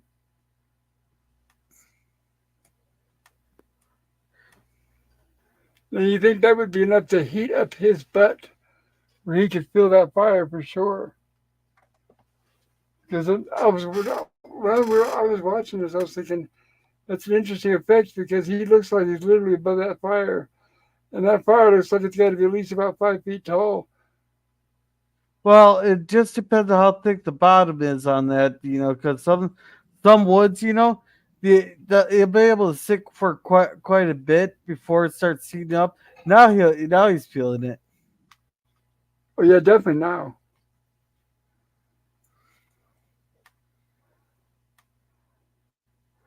Hot. Ow, ow, ow, ow. And Gilligan jumps out. Gilligan, great fire god. Kalani speak truth. Now they're all speaking their native language. And now they all think that Gilligan is some sort of fire god because he survived the fire. Yes, says the Professor, Gilligan is great fire god. Go, or he will put curse on all of you. And they're bowing down to him. And the professor says, yell at them or something. Basically, get rid of them. So what Gilligan does, he starts yelling. And as you can see, that the fear on their faces, it does work. And it does send them running. All right, Gilligan, you can stop. Who's faking? Who's faking? And Gilligan's pants are on fire. So he runs over the barrel and puts his pants out.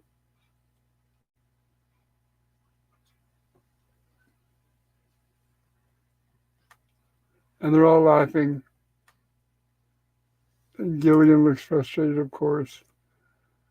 Gilligan, you did it again.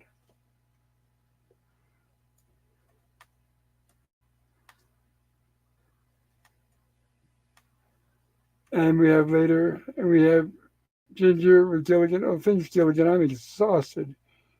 Where you saved my life. And she's basically making fun. She drops the buckets of water, and she's basically doing what the slave girl did.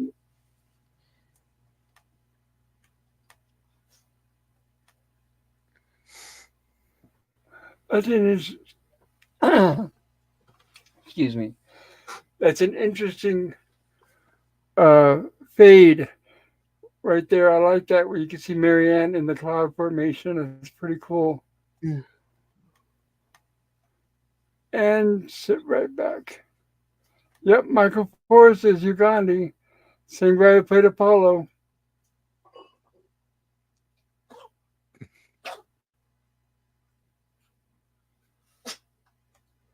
What's up, Romeo? You sneezy pooch. Alrighty.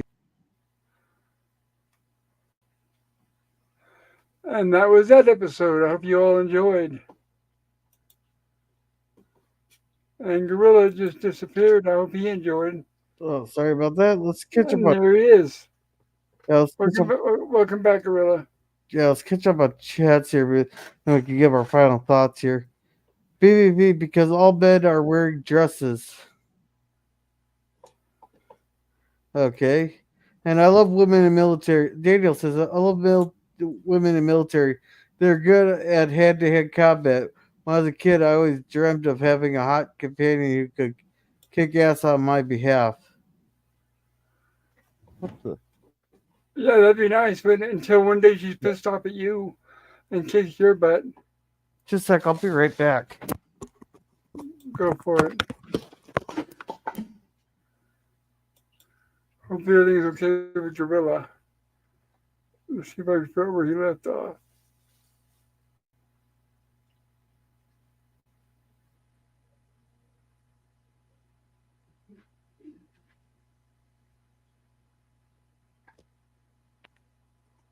Oh, sorry about that.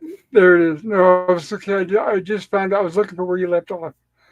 Yeah, Or right here. Greg says, go ahead. Thank you. Everything okay over there? Oh, someone's just about to have a bad day. Well, hopefully I not see this. you. I just seen the city and three sheriffs just go flying past down the highway at a pretty good rate of speed. So, Oh, hopefully nobody's hurt. and that's very unusual for this area. And Greg's Suzanne, he's laughing with Suzanne, or that's something Suzanne said there. And Suzanne says, "Oh, Greg, I am not proud to call myself a Canadian. We are living in a camp, and I don't see an end in sight for some time." Oh, all on how you vote. Sounds like the same as here for us. Yeah. And Elder Greg says, "Oh wow, Suzanne, let's have a beer and hope for the best." Yeah, yeah, exactly. Yeah. Bob, Bet thank you you for do. letting me. Oh, sorry. Sorry, go ahead. No, keep going. What were you gonna say? No, I'm saying it's something what I was going to say is not important. Go ahead. Okay, and Suzanne says, "Pop, thank you for letting Stream Elements put my up my link. I still haven't reached my goal." Oh, it's my pleasure. My pleasure. Yeah. And Daniel says, Anytime. In a parallel universe, they probably burned Gilligan to death. Yeah, Oh, probably. well, hopefully not. Yeah. And PvP says lots of nations now have female combat troops, including the U.S. There may still be a small percentage. There are some that pass their training. Seems there are female Marines. Well, I don't know what way it is in the rest of the world, but I know in the U.S. they lowered the standards for women there so they could get into those roles. Yes, Yeah, and PvP we all says know some that. women are pretty tough. Don't forget to like, share, and subscribe, says Other Greg. And Suzanne says, PvP, check out the IDF. Those women are scary tough as nails. Yeah. Yeah. And, yeah. And the Israeli Defense Force. Okay. But Thank I you. think that one there, everyone's required to serve in Israel because they got such a small population and they're not surrounded by friendly people. And Gotcha. yeah, Canada seems fine to me.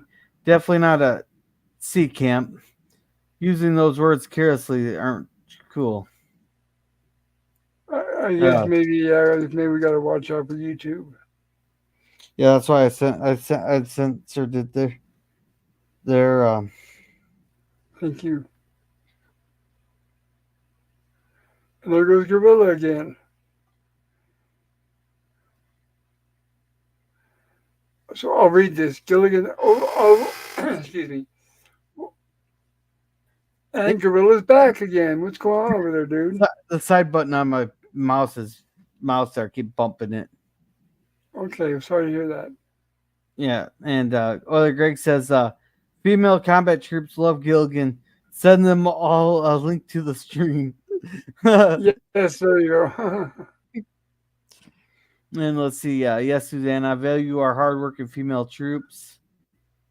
And PvP, you think living here is free? Canada isn't perfect as are all countries. They still have no interest in living anywhere else. And Other Greg says, rumor is Gorilla gets a banana for every subscriber. Today only. Subscribe now. Yeah. And Daniel says, liar, liar, pants on fire. And man, the chat's really taking off here. Never had anyone trying to limit my freedom, Suzanne. Guess it depends on your life experience. PvP, good on Oh, you. yeah. I wish I still did that. Never had anyone trying to limit my freedom. Apparently, you didn't live through lockdowns here a year or so ago. Sorry, go ahead, Gorilla. All right. All right, PvP, good on you. I wish I still had that passion for this country, but I'm already in talks with family in other countries about sponsorship. Ooh, that would be interesting. Let us know Okay, what people. happened. Yeah, Oiler Greg says, okay, people, let's get away from politics and back to Gilligan, okay? And Oh, Suzanne says, yes. oh, no time to make 100 stuck. Soccer fans? I don't know what that means. Yeah, basically, like one person owns 100 accounts. The government pays people to do that. I know that for sure. The guy who played Apollo in 2OS was in this episode. Yeah, apparently Yes. it was. They had him dressed up as a native there. Yeah, he was the head native. The big guy. Yeah. And there goes our nightly fireworks again. Well, I And didn't hear it here. uh, someone sent off a bunch of fireworks, and there goes the neighborhood dogs. Of course. Yeah, Fortunately, we totally can't agree. hear it. Says yes, Daniels. And you saw Walt tonight, Pop. Here, hope you're doing well, says Suzanne. I'm doing a little better. Thank you, Suzanne. Alrighty. I want to stay. Apollo's last words into us. Well, almost. Yeah. And PvP says, Suzanne, whatever makes you happy is cool. Yeah, exactly. Yeah.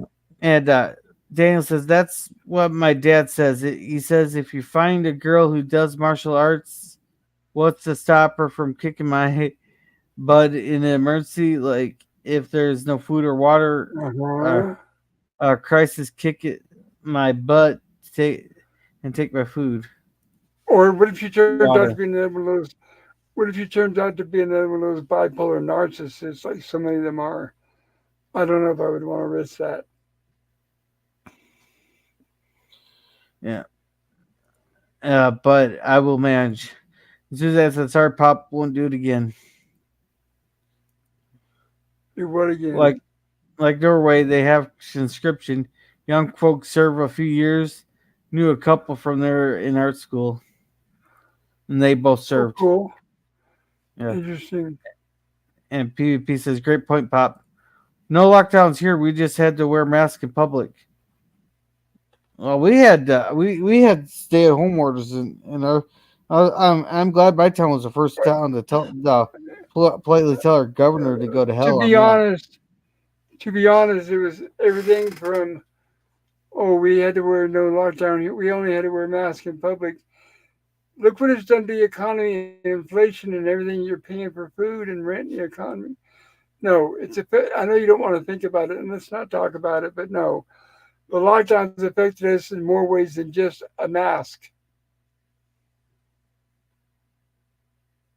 And don't forget it. Please don't forget it. It's the whole thing about history is they want us to forget the nasty stuff they do to us.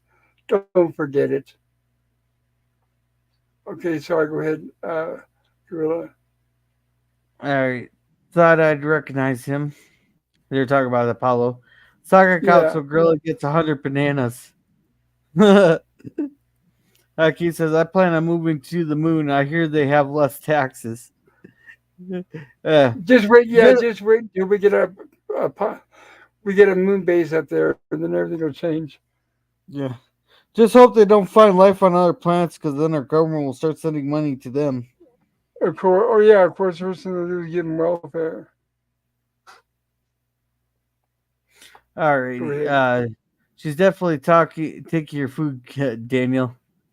And PB says, LOL, I'm getting the feeling life ain't perfect, my friends. Anyway, I heard there was No. a Gilligan stream. And Yep. You've come to we the had, right place. yeah. And Suzanne says, we had lockdowns here, but even when they went to BC for Mom's funeral, we were stuck there for a month before being able to come back to Manitoba, the 2 more weeks at home. Yep. All right. All right. We're all caught up on chats. Okay. Well then, Gorilla. This is a point. By the way, I want to remind everybody I do have a poll in the chat. If you get a chance, go in there and vote.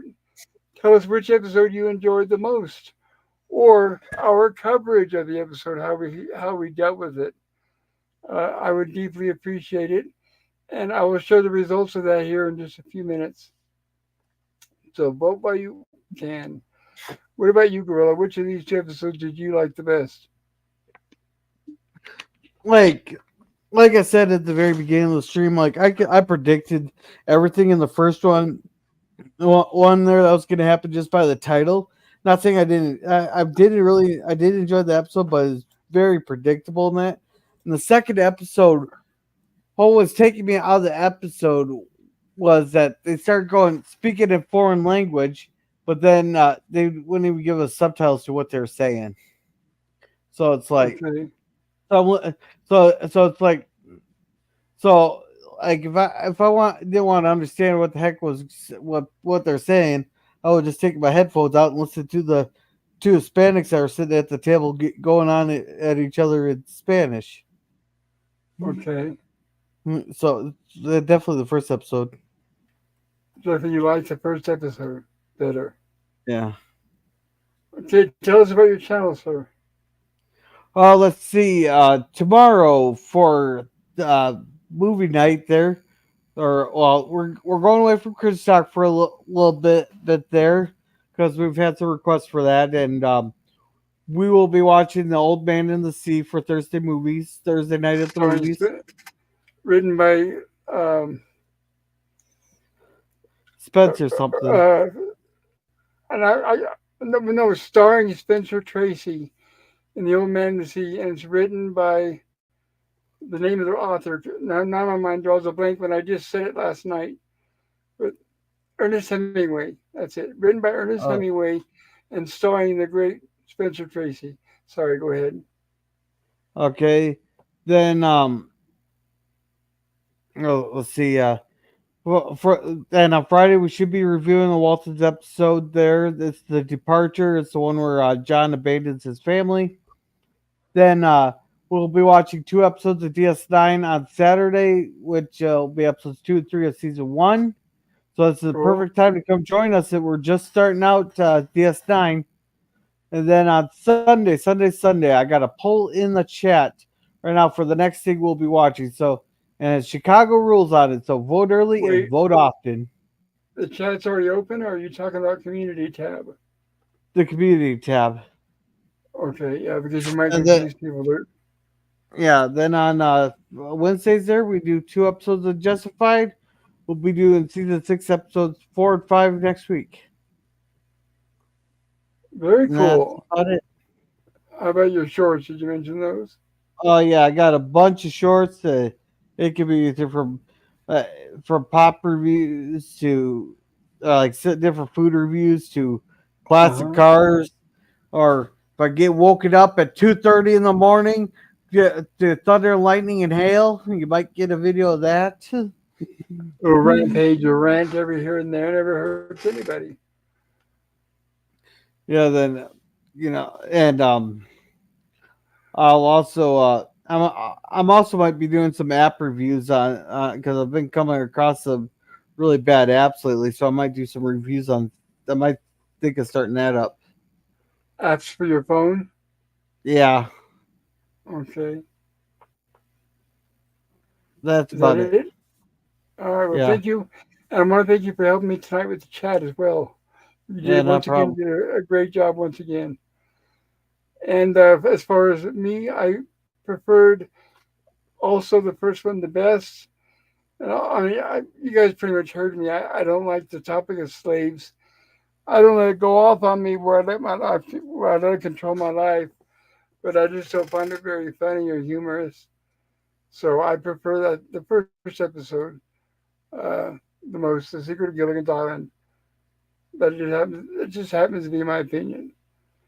And as far as my channel is concerned, this is Wednesday. We're doing our Gilligan's Island. Saturday night, hopefully, we'll be back for another rumblings from the lab.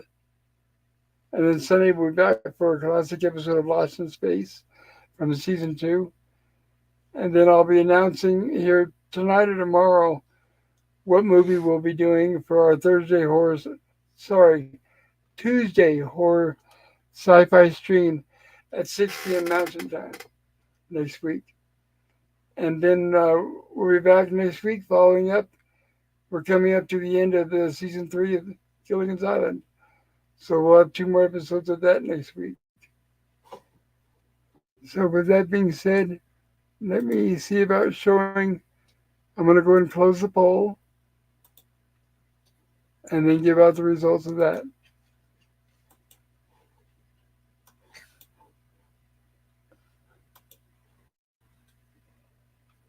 Yeah, it was good to see the guy who played Apollo show up in this episode. I thought that was nice. I didn't even recognize it to be honest. You do now, I suppose, huh? Yeah, All right, here we go. Which episode did you enjoy the most? Thank you, everybody. Excellent turnout on the votes. We got 11 votes. Looks like Slave Girl got 54%, and The Secret of Gilligan's Island got 45%. Excellent. Perfect, perfect, huh. perfect. All right, thank you. Yeah, that was a great poll. and a great turnout. I really appreciate that, everybody. I really, really want to thank you guys for coming by and spending your time with us tonight. It really does mean a lot to me because I know all of our time is valuable to us. So the last thing I'm going to do is disrespect and intentionally waste your time. That's something I don't want to do. So I want to thank all of you guys in the chat for being here. And also, like I said, Gilligan. Gorilla, thank you for helping me out tonight too as well. Yeah, not a problem. Is there anything you want to say before we say goodnight? No, I think we got it covered. Okay. Well, with that, everybody, if you work tomorrow, drive safe. Um, Make sure you get plenty of sleep tonight.